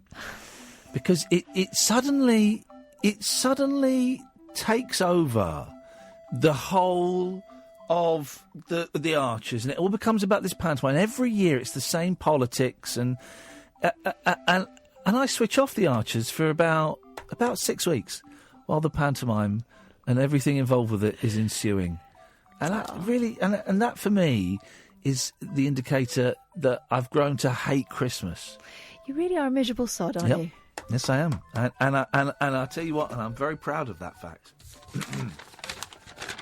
0344 499 1000.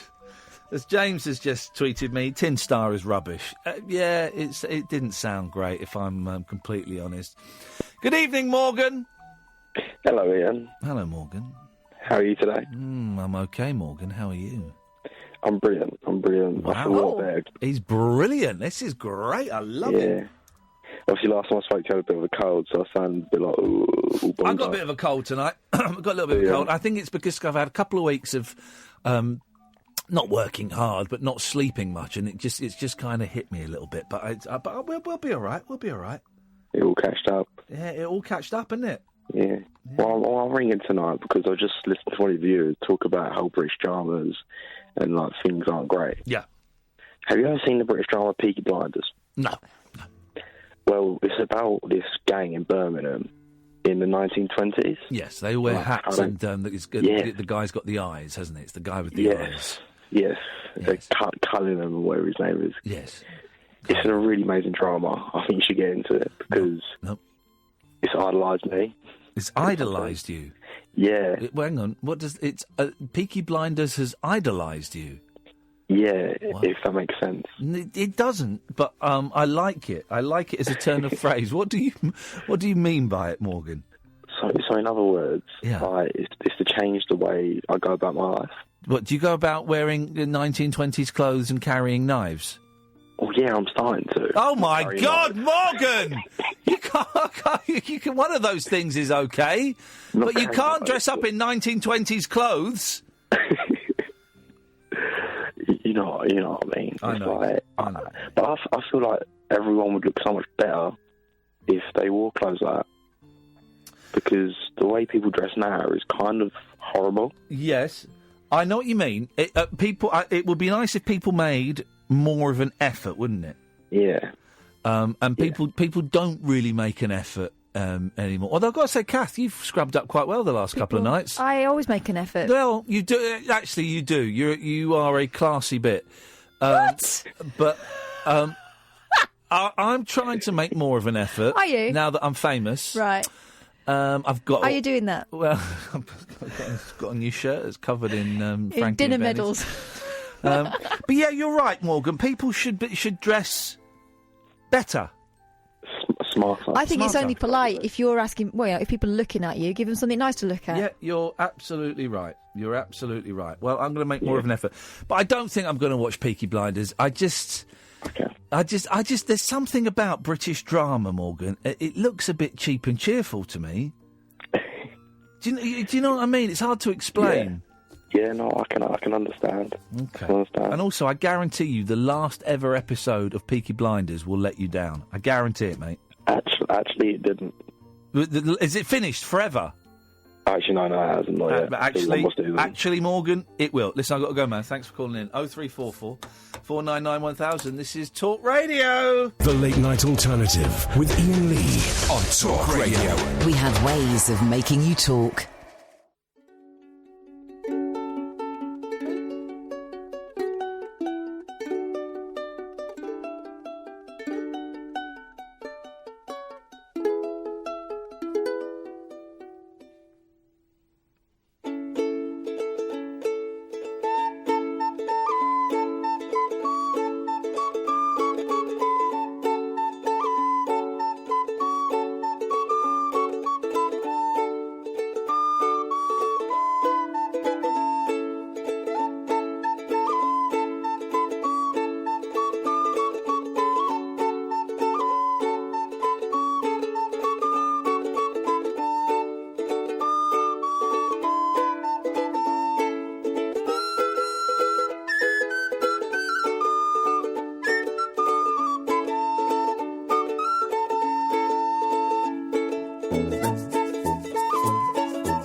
That's the Recorder Quartet, guys. It don't get much better than that. If anyone's in charge of a school band, you need to get on that. Oh, man. Wouldn't it be brilliant? I love the Recorder Quartet. Those guys is crazy. Good evening, Stacey. Hi, Ian. How you doing? Very, very well, thank you, sir. What have you got for us tonight? I've got to be quick because I'm a bus driver and I'm already off to the left 4 minutes ago waiting. Beautiful. I love it. Yes, naughty Stacey bus driver. Oh, they can wait. Yeah, screw those losers. They're getting the night bus. Their life is miserable as it is. Another 4 minutes ain't going to make it any worse. Right, so I've got to be quick. My story is about someone breaking into their own house. Yes. So I used to be a bricklayer before I was a bus driver. You used to be a what, sorry? I used to be a bricklayer. Okay, yep. And we got a call from a gentleman called Mr. Johnson. So we went round his house. He wanted a fence taken down and a wall. Yeah. Turned out to be Wilco Johnson from the band Dr. Pilgrim. Oh, okay, yeah. The fella that was dying and because he had cancer, and then they cured him. Yeah. Yeah. Yeah. So it turned out to be him, and I was like, oh my god, I love Dr. Pilgrim. So I got talking to him, and it turns out that he's an actual lunatic because we took his fence down, and he couldn't get into his house that night. So he just threw a fence post through his window, climbed through, blood everywhere, found him laying on the floor asleep. Flipping it. You got to respect that. You've got to respect that. That's what you want from your rock and roll stars. Yeah. I was telling my apprentice, I was going, no, he's a really nice guy. Like, this is the first time you'll meet him. Yeah. And I was like, oh, yeah, he's a bit mental as well. Yeah. Well, that's the way it should be, Stacey. Now go. Hey, do you? I never forget one of my the most memorable sights was a bus driver. It wasn't a night bus, but a bus driver skinning up a joint. But he wasn't just skinning up a joint with grass. He was doing it with hash. And for those in the know, that's a whole heap harder than doing it with grass. You don't do anything like that, do you, Stacey? But while he was dropping? Yeah, while he was driving. Yeah, the bus was moving and he was skinning up a joint. What a legend. What a legend. Thank you very much indeed, Stacey. Ta-ta. What he means is how irresponsible. Yes. Good evening, John. Yes. Yes, John. Hi, Ian. Hello, John. Yes. Hello, Gus. Hello, John. I've never done this sort of thing before. So I'm a first-time caller, obviously. Well done. Are you a long-time listener or a short-time listener? Well, I've listened to you before you went into the. Okay, you're before I went into the yes, you're a classic fan. You're a classic fan. You're one of my favourite fans. That's great. Yes. Well, obviously you've got a great, unique show going on, and I wish it stays for a long time. Well, we've got another 2 years of this bad boy at least. Well, that's great. Yes. Because usually I jump into things that don't last very long, you know? Just before they get taken off or changed. Yeah. Oh, I God. bought a Betamax video once upon a time. Oh, mate, I was on the side of Betamax in the great video wars of the early 80s. I lost terribly there. Well, they showed a lot of the same things, but anyway, never mind. Never mind. Okay, well, I will want to thank you, Ian, for Carter USM. Oh, yeah? Yeah. I'd missed them in my youth. Yeah.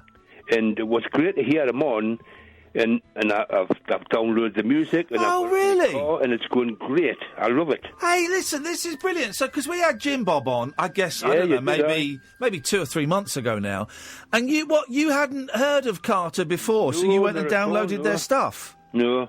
Oh, well, I'm over 60 now, but I don't know how old they would be when they were in the youth. It was about 25 years ago, I guess. Yeah, well. Oh, mate, well, do you know what, John? I'm going to send Jim Bob a little email, and that will make his day. That's absolutely brilliant. Well, I hope it is, because the music is brilliant. I love it. Well, we've got... are you a fan of Sparks? Yeah, I like them, yeah. We've got the singer from Sparks coming on Tuesday. Yeah, well, I don't know which... Oh, yeah, the one with the curly hair, wasn't it? Yeah. This town ain't big enough for the both of us. But here you go. If you want a recommendation for an album, Sparks, Little Beethoven. Sparks, Little Beethoven. Treat yourself. Actually, I do like a little bit of classical music, actually. Here we go. Well, listen, tell you what, John, here we go, right. John, this is my deal for you, right? Yeah. Download Little Beethoven. Yeah. If you don't like it, I'll give you the money myself. How's about that? All right? Yeah. That is a deal. Download it, give us a call in the week, and if you don't like it, I'll send you a cheque for the money. That's fine. Yeah, that's great. There we go, John. All right, fella. Sorry, Ian, can I just say there was another band on? Oh, yeah, go on. The Hand. Hollow Hand. Hollow Hand, yeah. He emailed me. I've got a reply to his email, yes. Yeah, well, I did listen to some of their stuff and they were great, but I wondered if you'd ever heard of a band called Walk Off the Earth? No, I have not heard of that band. Well, they've got some great videos on YouTube. Yeah. And the tour in this country this year, and I was thinking about going to see them, and I looked at like where I live, where they're going to be on. Yes. And they haven't sold many tickets. Oh. And I'm really, really disappointed. I can't understand why. Well, you could buy... Why don't you buy lots of tickets? Oh, I would have had the money. Hey, isn't it, though? That's the thing, isn't it? That's the thing. Well, you go along and support them and enjoy the intimate concert. Well, you know the bloke... You're going to Dublin soon, aren't you? We're going to Dublin in a couple of weeks, yeah. Yeah. And that bloke that was on... he's going to be a guest. I can't remember. Thomas Walsh from Pugwash. Yeah, he's going to come and play a few songs. Pugwash, right? Yeah. Pugwash. Yeah. Did he have anything to do with the soundtrack for that PS game Skull Monkeys? Skull Monkeys? Yeah. I don't know that game, Skull Monkeys. It was on the PS1. Skull Monkey. I don't think that would have been. Honestly to God. If you listen to some of the music that was on there, it sounded exactly like him. I don't think it was him, but well, there you go. You see, that shows the influence that people have. John, let me know how you get on with Little Beethoven. Yeah, we'll do. All right, mate. Take care, fella. Ta-ta. Okay, thank you. Bye. Bye-bye. There we go. He got into Carter because of us. Oh, that's absolutely lovely. Let's go to this Kadir. Hello, Kadir. Hello? Hello, Kadir. Oh, OK, that one's not there. Let's try this. We had 2 Kadirs on the switchboard, imagine. Oh, and that Kadir's gone. Oh, well. I wonder if it was the same Kadir trying 2 different numbers. Oh, well. Let's try Kasif. Hey, Kasif.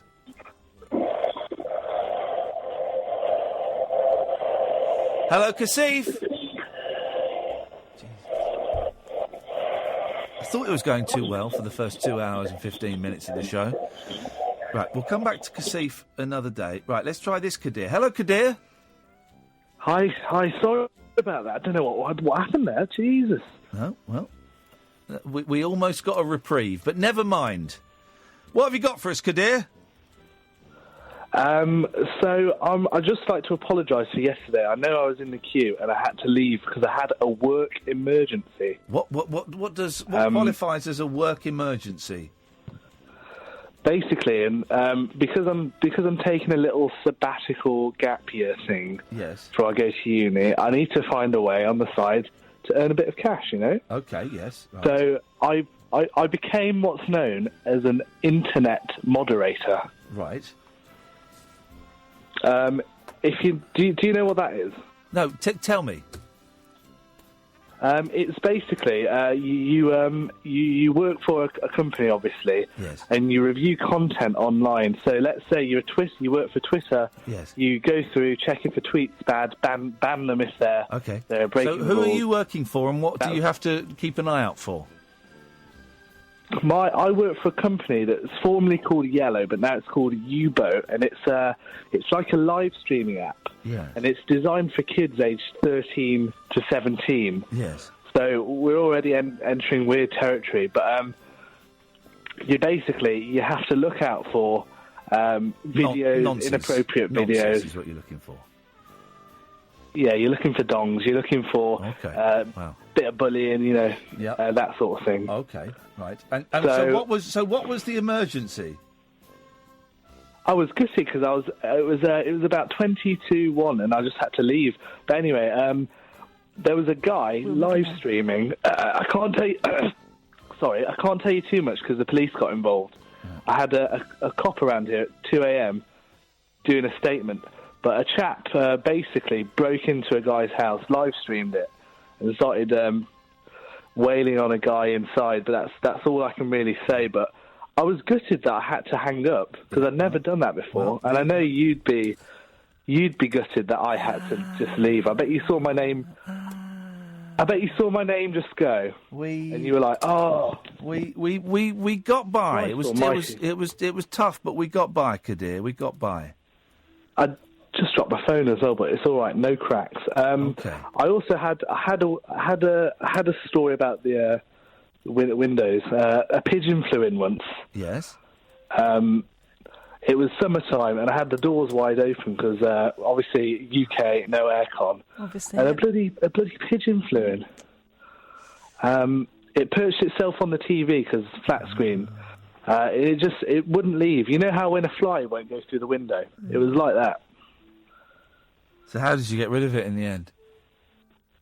It did leave, but it took some persuasion because it was the biggest worry was obviously SH17 coming out of it. Yes. So we really wanted it to get out before that happened. Yeah, of course. Cheers. No. Okay. There is nothing. I tell you what, though. Shut up. There is nothing more exciting, Catherine. I don't know if you've ever had this. Yes. Than a bird in a house. I've taken a bird in a house. A bird in a house it's insane. It's terrifying. It's the most unpredictable. It's wonderful. When I was a very little girl, and I mean about 7, I befriended a sparrow. It was proper Snow White relationship. I think the sparrow might have been a bit, I don't know, a bit slow or something. But anyway, I caught it. It kept coming up to me in the garden, and I caught it, and I took it, and I told my mum about it a couple of days before, and she didn't believe me. Yeah. So this day, I got hold of it, and I took it upstairs to show my mum, and she went mental. Yeah, the sparrow got frightened and had a little flap around. It took me ages to catch it again, but I did. But yeah, I took the sparrow in the house. Nothing more exciting, Kadir, than a bird in a house. Kadir, thank you very much indeed. Sam, David, Simon, Pablo, stay there. 0344 499 1000 is the telephone number. You can Skype us Late Night Alternative. I'm Iain Lee. This is Talk Radio. Experience the unconventional, Evening, boss. the unpredictable, and the completely unorthodox. Exactly. With rule-free Iain Lee. The Late Night Alternative with Iain Lee. I've got no internet for the last 4 days. On Talk Radio. OK, we've got another 40 minutes of this, and the week is done. 0344 499 1000 is the telephone. Oh, dear. Evening, Sam. Hi, how you doing? I'm good, thank you, Sam. What you got for us? Good. I tweeted you earlier, but I've only just found the bottle to ring in. Hey, well done. Good work, good work. When you say you found the bottle, do you mean you've got drunk? Couple. There we go. Okay. So we like our drunk callers. Hats off. I'm not drunk, but I have a window story for you. Yeah, go on. What happened? So when I was at school many years ago, yes. I don't know who gave permission for it to happen, but someone landed a helicopter in the playground. Ah. The school. Oh, I saw this tweet. Go on. What? And right. Okay. Yeah. Basically, it ripped out all of the downdraft from the rotors. Ripped all of the windows out of the block that it landed next to. Oh, that is fantastic. That is just magnificent. So it's a full-sized helicopter. A full-blown Navy helicopter. And when you say rip the windows out, what do you mean? It shattered the glass, or the actual, the rectangular bits flew out? What happened? No, so weirdly, they didn't shatter, but if you can imagine sort of panes of glass in like a grid formation, yeah, they kind of just peeled off of the building. Incredible! That's a wonderful thing to see. Yeah, it was crazy. So what happened? Were there kids running around just shouting and squealing with excitement? No, because the playground isn't actually that big, but the helicopter landed in. Yeah. And all the kids were watching from the adjacent buildings. Yeah. And then did it do... Because if I had been... If I ever... In the past, when I was younger, I remember once I had a job, and this is terrible. I'm ashamed of this, right? But I had to drive like a Luton van, a Bedford van, quite a big van, which I'm not very good at. And I was only 20-something. And I was driving it, and I ended up in like a sort of cul-de-sac, right? And as I was trying to turn round in this cul-de-sac, I smacked into a car, like a Beamer, right? And left quite a big dent. I went, oh, shit. So I tried to get away as quick as I could, and then I smacked into a Jaguar, right? And so then I drove off. Oh, and it's terrible, absolutely awful. And you know me now, Kath. I can't do that now. And I've the times I've hit cars when they're parked, I've left notes and all of that. Couldn't do it now. The thing is, when that happens, you do have that moment of, just get away, just get away. Yeah. Well, that's what I'm saying. If I was the fella flying, if I was the pilot with that helicopter, and I saw those windows get sucked out, I think, quick, let's get back up, not before anyone notices it's me. Don't see anything. What happened? Yeah. What did the pilot do, Sam? Well, he landed anyway, but I mean, this was about 50 years ago now. Okay, probably. All right. So he could still be in prison. But probably, yeah. Good. I'm glad and let's be honest, that has got to have been the most exciting thing. Imagine if he said, no, that wasn't even the top 5 most exciting things that happened at my school. I remember the most exciting thing that happened at my school was Sherry Lungi came there and filmed an episode of The Manageress. Oh. And, for a bunch of 14-year-old lads, Sherry Lungi being there, that will do. That was quite an amazing day for all of us. I wonder what Sherry Lungi looks like now. Should we have a little look? She probably looks like a lot like Sherry Lungi, but a bit older. Yeah. Sam, listen, nice one. Thank you for that, mate. Cheers, guys. Ta-ta. Bye. There we go. Let's go to Kasif. Hello, Kasif.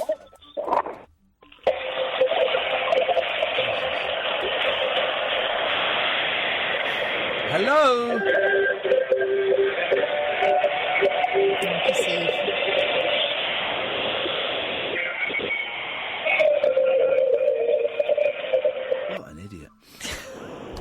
mean, they're all idiots, really. Hello, Simon. Yo, yo, man. What you got? I got some goodies for you. I've got a little bit of a contribution for every part of the show tonight. Okay, go on then, fella. Right. Absolute SH1T holes, yeah? Yes. I'm going to back you on Luton. Yeah, it's a dump. And I am more than qualified to say that because it's my hometown. I was born and bred there. Yeah, it's horrendous. And everyone says, oh, yeah, but we're making a real effort to make... No, it's not. It's a dump. It is a dump. It's awful. It's worse than Haiti. All my family, bar one or two, has left. Yeah, good. It's the pits. It's it really is. Awful. That's the first thing. Second thing is windows. Yeah. So I was a bus driver as well. Oh, yeah. I didn't skin up a joint. Good. Well done. I'm driving, as you probably established by now, I live in quite a rural setting. I'm driving along in a double-decker bus one day, going down a dual carriageway. All of a sudden I hear this almighty great bang. Yeah. What the hell was that? So I pulled over. I went upstairs. There's a Kestrel come through the window. Oh, buddy.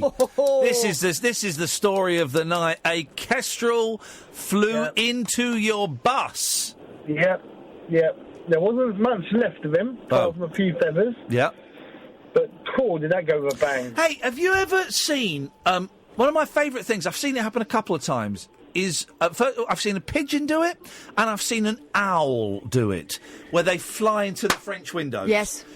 I've seen an owl fly into the patio doors, right, and it fell to the floor, stunned, and then it got... But birds leave a perfect, dusty outline. Yes. What is that dust? Is that what makes them fly? I think it's 'cause... Is it like magic dust that makes them fly? Do you want... it's talcum powder. It's because they leave a... It's just a perfect dusty outline. It's incredible. Well, they're dirty, aren't they? Because they live outside. Yeah, but that dust, it's that's got to be sprinkled on them by Jesus, by baby Jesus. If it's London, it's probably soot if it's London. Probably soot. Yeah. Probably soot, probably cocaine if it's London, if it's the city of London. Hey, Simon, you know what I'm saying? Hey, yeah. Now, the other thing is, you'll like this one. Yeah, go on.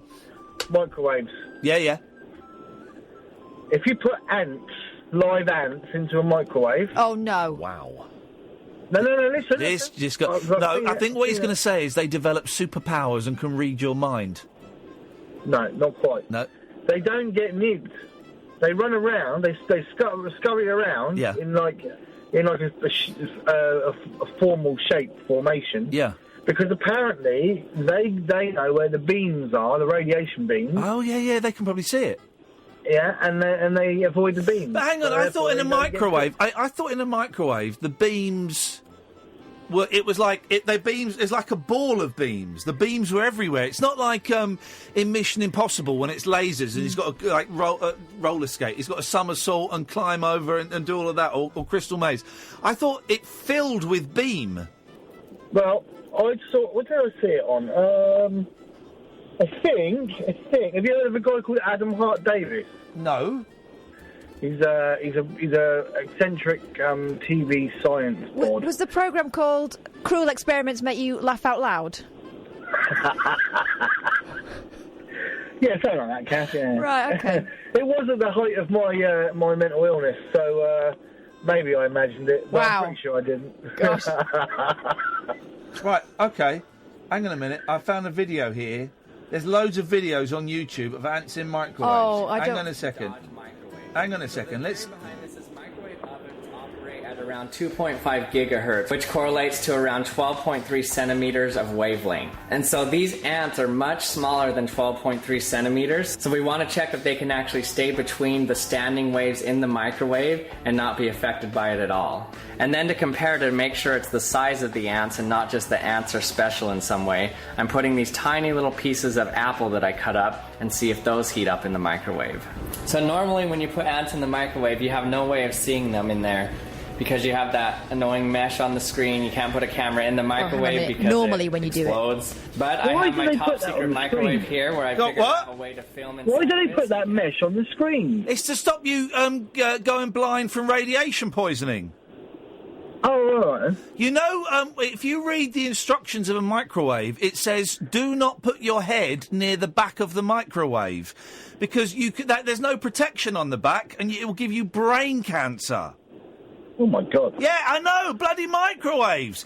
And But you're not... But then surely if you do, and you get it, and you put your head back there for long enough, it'll kill your brain cancer as well. No, it'll give you double brain cancer. Oh, okay. And also, you're not supposed to bend over in front of the microwave and look in to see what's happening, because you get zapped. There you go, you get eye cancer. Well, they shouldn't put windows in then, should they? No, they shouldn't, but honestly, it is the worst thing you can do, Simon. Well, I stand in front of mine and I move my head backwards to forwards so it cancels out the mesh so I can see what's going on. Well, then in that case, mate, you're going to die. Oh, thanks, mate. Thanks. Thanks for calling, Simon. So let's go back to this guy. The ants clearly in the microwave. 3, 2, 1. Ants running around in a microwave. Totally fine in there. It's nuts. They're still alive. They're running towards the cracks. Oh. Their lives.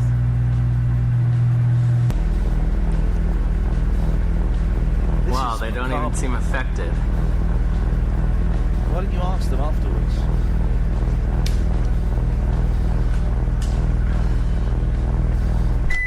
So you can see that none of the ants died. All of them are totally fine.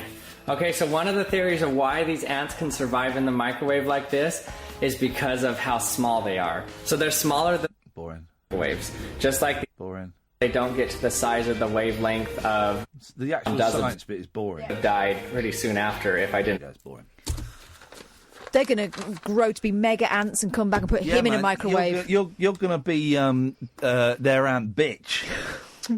03444991000. This is Talk Radio. Across the UK, online and on DAB. The Late Night Alternative with Iain Lee on Talk Radio.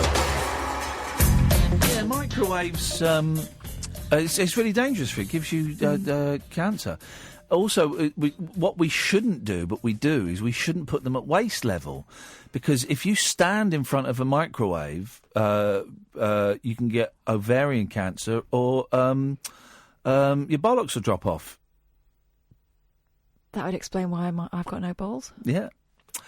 So you've got to be careful. You've got to be careful. This show, you see, it's not all laughs. Sometimes we give out health warnings. Sometimes tonight has been, I would say, has been one of our most serious Yeah. Public service shows. Definitely. And I'm sorry, I know a lot of you guys don't dig the heavy stuff, but that's just the way it goes We sometimes. can't apologise for it, can we? We can't apologise because we're not sorry, because it's important. It's just the way it goes. 03444991000. You can Skype Late Night Alternative. Microwaves as well cook from the inside out, don't they? That's why you've got to mix it up. Yep. Hot Now, in the middle. why are there pictures of Richard Branson topless? There's got to be money in it. Is he suing? Is he suing the NHS again? Is it Torso of the Week? Virgin Boss. Have you seen it? No. He's sucking in there. Sweet Lord. Virgin Boss Sir Richard Branson carries himself well as he squares up to cage fighter Conor McGregor, clenching a fist. The tycoon's training seems to be going way better than his West Coast rail services. Oh, cheeky dig. He was at the Pendulum Summit in Dublin's Convention Centre to celebrate UFC champ McGregor's Lifetime Achievement Award. Later, 29-year-old dad of one, Conor, got into a Twitter scrap with fans for posing with Tory peer, and I never know how to say her name, Michelle Money. Michelle Moan. Okay. That seriously dents your street cred, said one fan. Why? She sells the sexy pants, and she's a lord. Bras. Yeah. Okay, she's a bras. So I think she's got to be. I think she's great. Here we go. Now this is exciting, and I would genuinely be up for this. I've got to say, guys, I've not had the call. Okay, I've not had the call. But I would do this. He was on thin ice after viewers panned his performance. And now ITV bosses have axed Dancing on Ice commentator Matt Chapman after just 1 week. That's bad luck. That's bad luck. The TV horse racing guru slipped up by annoying fans with his over-the-top style on the show. Yesterday, Chapman, 40, claimed he had quit after realising, quotes, his diary was too busy. Yeah, okay. I've got a really itchy chin. But in an earlier tweet, he pleaded, we'll try and win you over in the next 9 shows, hashtag new challenge. Bosses must now try to find a replacement in time for Sunday's show. I could do it. Well, yeah. Remember what he decided to leave for? What? Over-the-top commentary. I'll do it properly. I'll do it. There's Anthony Cotton coming onto the ice there. May remember him from Coronation Street in the Anthony Cotton Show, which was a little bit of a flop, but then it was superseded by Paul O'Grady. And he's skating there, and that's great. There you go, it's easy. You can do that. What was his problem? Well, I just don't think he really had what it took, and viewers didn't take to him. So I think it lasted one series, and then they got Paul O'Grady. No, I mean the man. Oh God, the commentator. The commentary man, yeah. Because you just made it sound so easy. During the programme, which saw another furore as Anthony Cotton peered down partner Brandy Molto's top, viewers moaned about Chapman, drafted in to fill the shoes of the late Tony Gubber. Tony Gubber's dead. Who's Tony Gubber? Oh, he's a legend, Tony Gubber. Hannah James snapped, "This guy's making me want to turn this off. Shut up." Oh. Teresa Drury said, "Commentator spoiling it for me. Fast forward time." OK. Iain Lee say, "Put more words in sentences, lady." Chapman said yesterday, "I've decided to hang up my skates, leave the rink and return to the turf." A show spokesman said, "We can confirm that Matt Chapman has left the show. We wish him the best." I think my TV work has dried up now. I've got nothing else in the diary.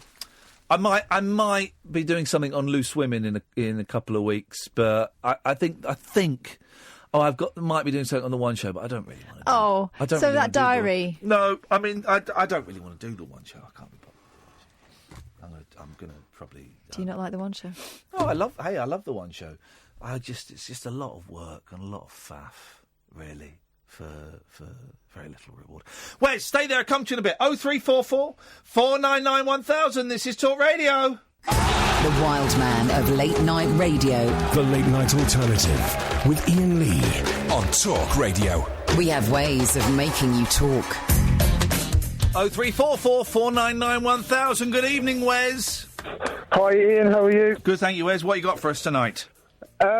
Well, I'd just like to say you was absolutely brilliant on Celebrity. I mean, I remember you from back in the day, yes. But you honestly turned me back onto you when I watched on Celebrity. Good boy. There you go. That's what we like. Good boy. There's the props. There's the props. Anyway, yeah, I just jumped in the car because my whole house is ill. The kids, me, the missus, the lot. So I'm on the way to the garage just to get some Nurofen. Nurofen and Calpol. As I got in the car, I heard the story about the radio microwaves. Oh yeah. And it just reminded me of when I was about 12. I went to see my father who lives in California, and there was I forgot what it was called. It was like a little fast food. I think it was Mexican. Yes. A Mexican fast food sort of Taco Bell. Place. Was it a Taco Bell? No. It was an independent one. Okay. Well, anyway, it was next to San Diego State University. Yeah. And the guy had 12 microwaves, but what he did to make it faster was he took the doors off the microwaves. Oh dear God! And he put I think a little bit of plastic in the clip where you used to shut the door. Yeah. So obviously just to make it faster. Yeah. Well, in the end, I think after about 6 or 7 years, yes, his fingers fell off. He contracted, I think it was brain cancer, and sadly he died. He certainly made his death come on quicker, didn't he? Blimey! Well, he did, yeah. He I think it was over the course of 10 years, he turned this little sort of shack into a booming fast food takeout. But it only lasted for a short period because of the microwaves. Yeah, but I don't right. So, but how was having no doors making it quicker? because he was able just to put his hands in, take it out. It was just speed. I think he was just a fanatic for speed, and it was that busy because it was next to the university that it was just purely for speed. I mean, he had 12 microwaves. I don't know what he was microwaving. I'm pretty sure it was. I think it was refried beans. Yeah.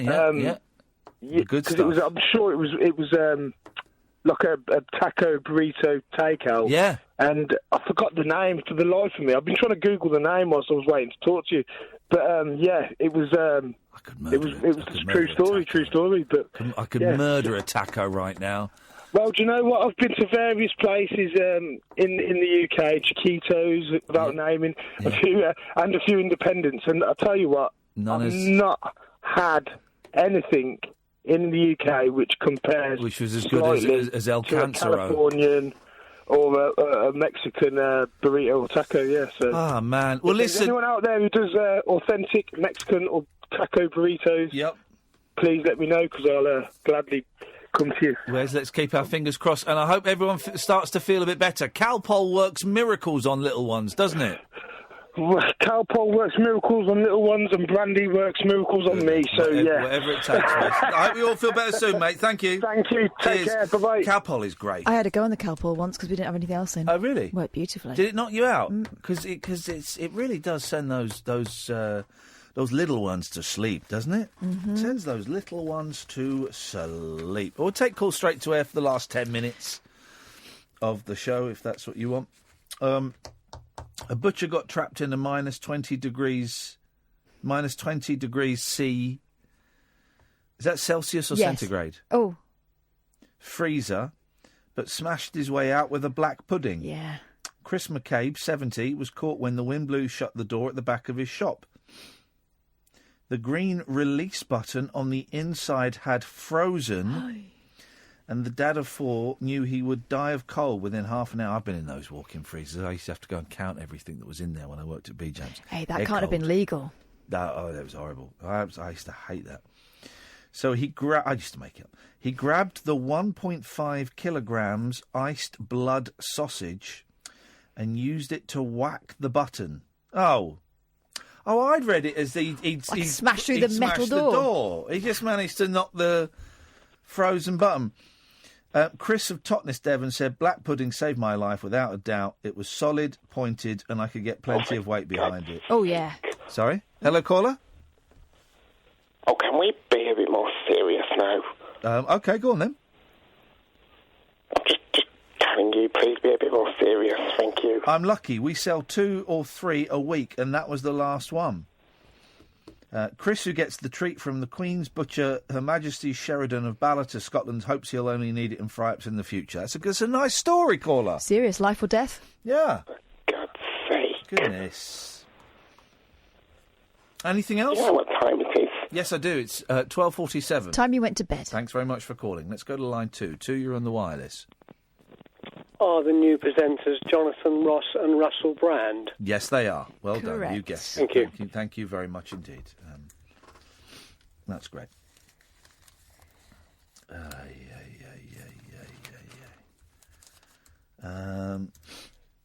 have I written down? Oh, I've got the wrong newspaper here. What are you like? Oh, I'm tired, man. I'm tired. Yeah. Right. No, that's a boring story. Oh, this is a good one. And in one of... Right. A rogue wild boar bit my finger off. You seen the picture? I saw it pixelated. Yeah, it's pixelated in the Mail. It's not pixelated in the Mirror. Have a look at that. Isn't it? Isn't it? That looks like the end of a sausage. That's great. That is great. I'd be proud of that. A huge wild boar has bitten off the tip of a man's finger as he walked his dog in Woodland. I mean, that is off, isn't it? Yeah, Peter Pointer. Clive Lilly, 53, said the pig burst out of the undergrowth and leapt at him. He described the injury, caller, as very painful. What do you make of that?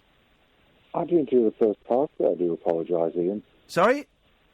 I didn't hear the first part. A man's had the tip of his finger bitten off by a wild boar. why would you put yourself in a situation where you're going to be with a wild boar? Well, hang on. It was wild, so he didn't know it was going to be there. Surely wild boar are within a certain area within the UK. Well, yeah, but they're wild. You're going to have. There's going to be some knowledge of an animal being within that vicinity. Well, okay, all right. Hang on a second. Right, where do wild boars live? I would imagine within a wooded area, within certain areas of the UK. Okay, which is where, for example? I have absolutely right. Exactly. So you could stumble across this area and not know that that's where wild boar lived. But surely the man would have some local knowledge. Well, but you would. But hang on a minute. You don't know. You could be out walking your dog, and you wouldn't know that the area that you were walking in is the home of wild boar. I know that none of the woodland were near where I am have got any wild boar. Okay, so you never go to any woodland unless you've checked out the wild boar situation. the wildlife that lives there. I've never visited a woodland in a strange part of the country. Where do you live? I live in the northwest of the UK, Wigan. Well, this is Wigan. This is in the Forest of Dean. So just to flag up that there are wild finger-eating boar in the Wild of Dean. And if one attacks you in the Forest of Dean, it's all your fault. Yep. Listen to this. It was 7:30 a.m. and still very dark, so you couldn't see a thing. I was a few hundred yards down the path from my house and I didn't see the boar. But it was 2 feet away and jumped up to bite the forefinger off. Get this, right? It was only when I removed my glove a minute later I realised what had happened because the tip stayed in there. Dirty. Caller, do you live anywhere near Shevington? I live very, very near Shevington. Well, don't go outside because there was a wild boar seen in a field there quite recently. Yeah, so Chris, there are wild boar everywhere, mate. I've never, ever come across them. Well, you're lucky. You're lucky. You've got all your digits. Well, thank you for that vital information. That's great. I do appreciate it. Anyway, what have you called in for? I've called in because this is the first time I've heard you live since you've come out because I spent a bit of time in hospital. Okay. I just wanted to say thank you so much for showing that men have emotions. Yes. And just being fantastic in there and facing some of your fears and dealing with that and being man enough to turn around and say, look, I can't do this. There we go. I think that took more power than anything that anybody on TV does. Thank you, mate. That's very kind. But I think I would survive better in a wild boar situation than you would. Well, yeah. I think you would. You would do magnificently. But but thank you for just showing that men have emotions and real men do feel things. Hey, Chris, nice one, mate. Thank you very much. Thank you very much for calling. Let's go to line 2. Line 2, you're on the wireless. Hello, you're on the air. Oh, hi, hello. Congratulations on signing on for another 2 years. Thank you very much. But you don't seem to be saying that Catherine's going to be with you. Can you clarify, please? We don't know. Her contract runs out in March. And negotiations are underway. I expect her to be with me. Well, indeed. Let's go to line 3. Line 3, you're on the wireless. Hello, it's Alfred. It's Batman's butler, Alfred. Hello, Alfred.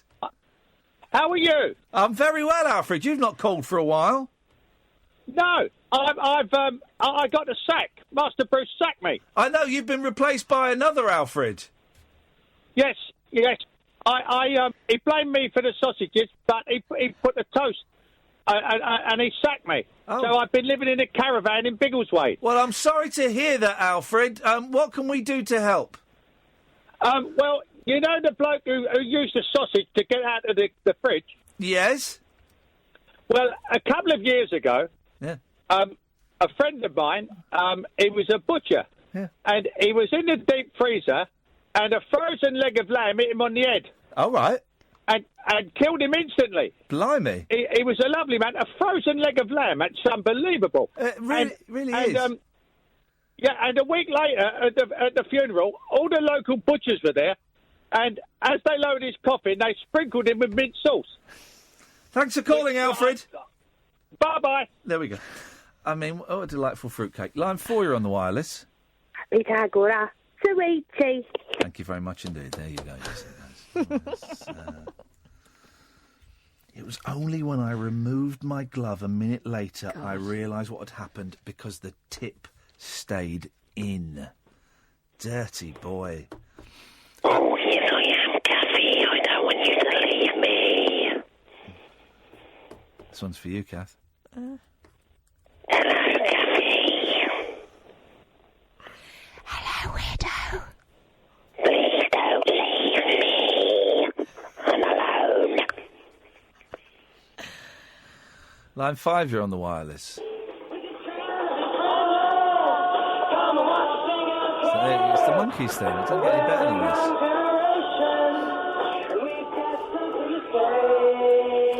The third best theme to any TV show. Or anywhere, just look over your shoulder. We'll be standing there.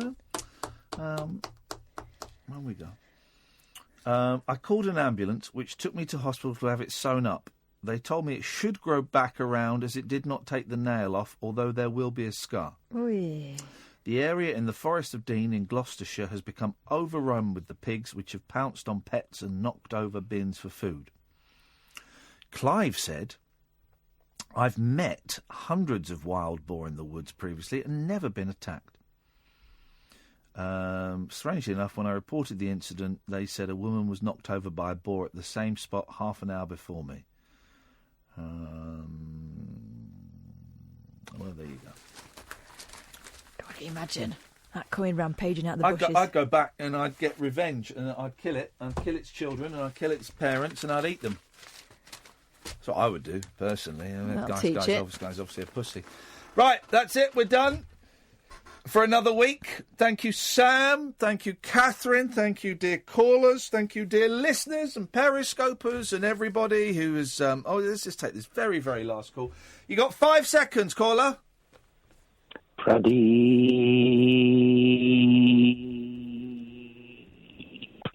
Absolutely pathetic. What a waste of a phone call.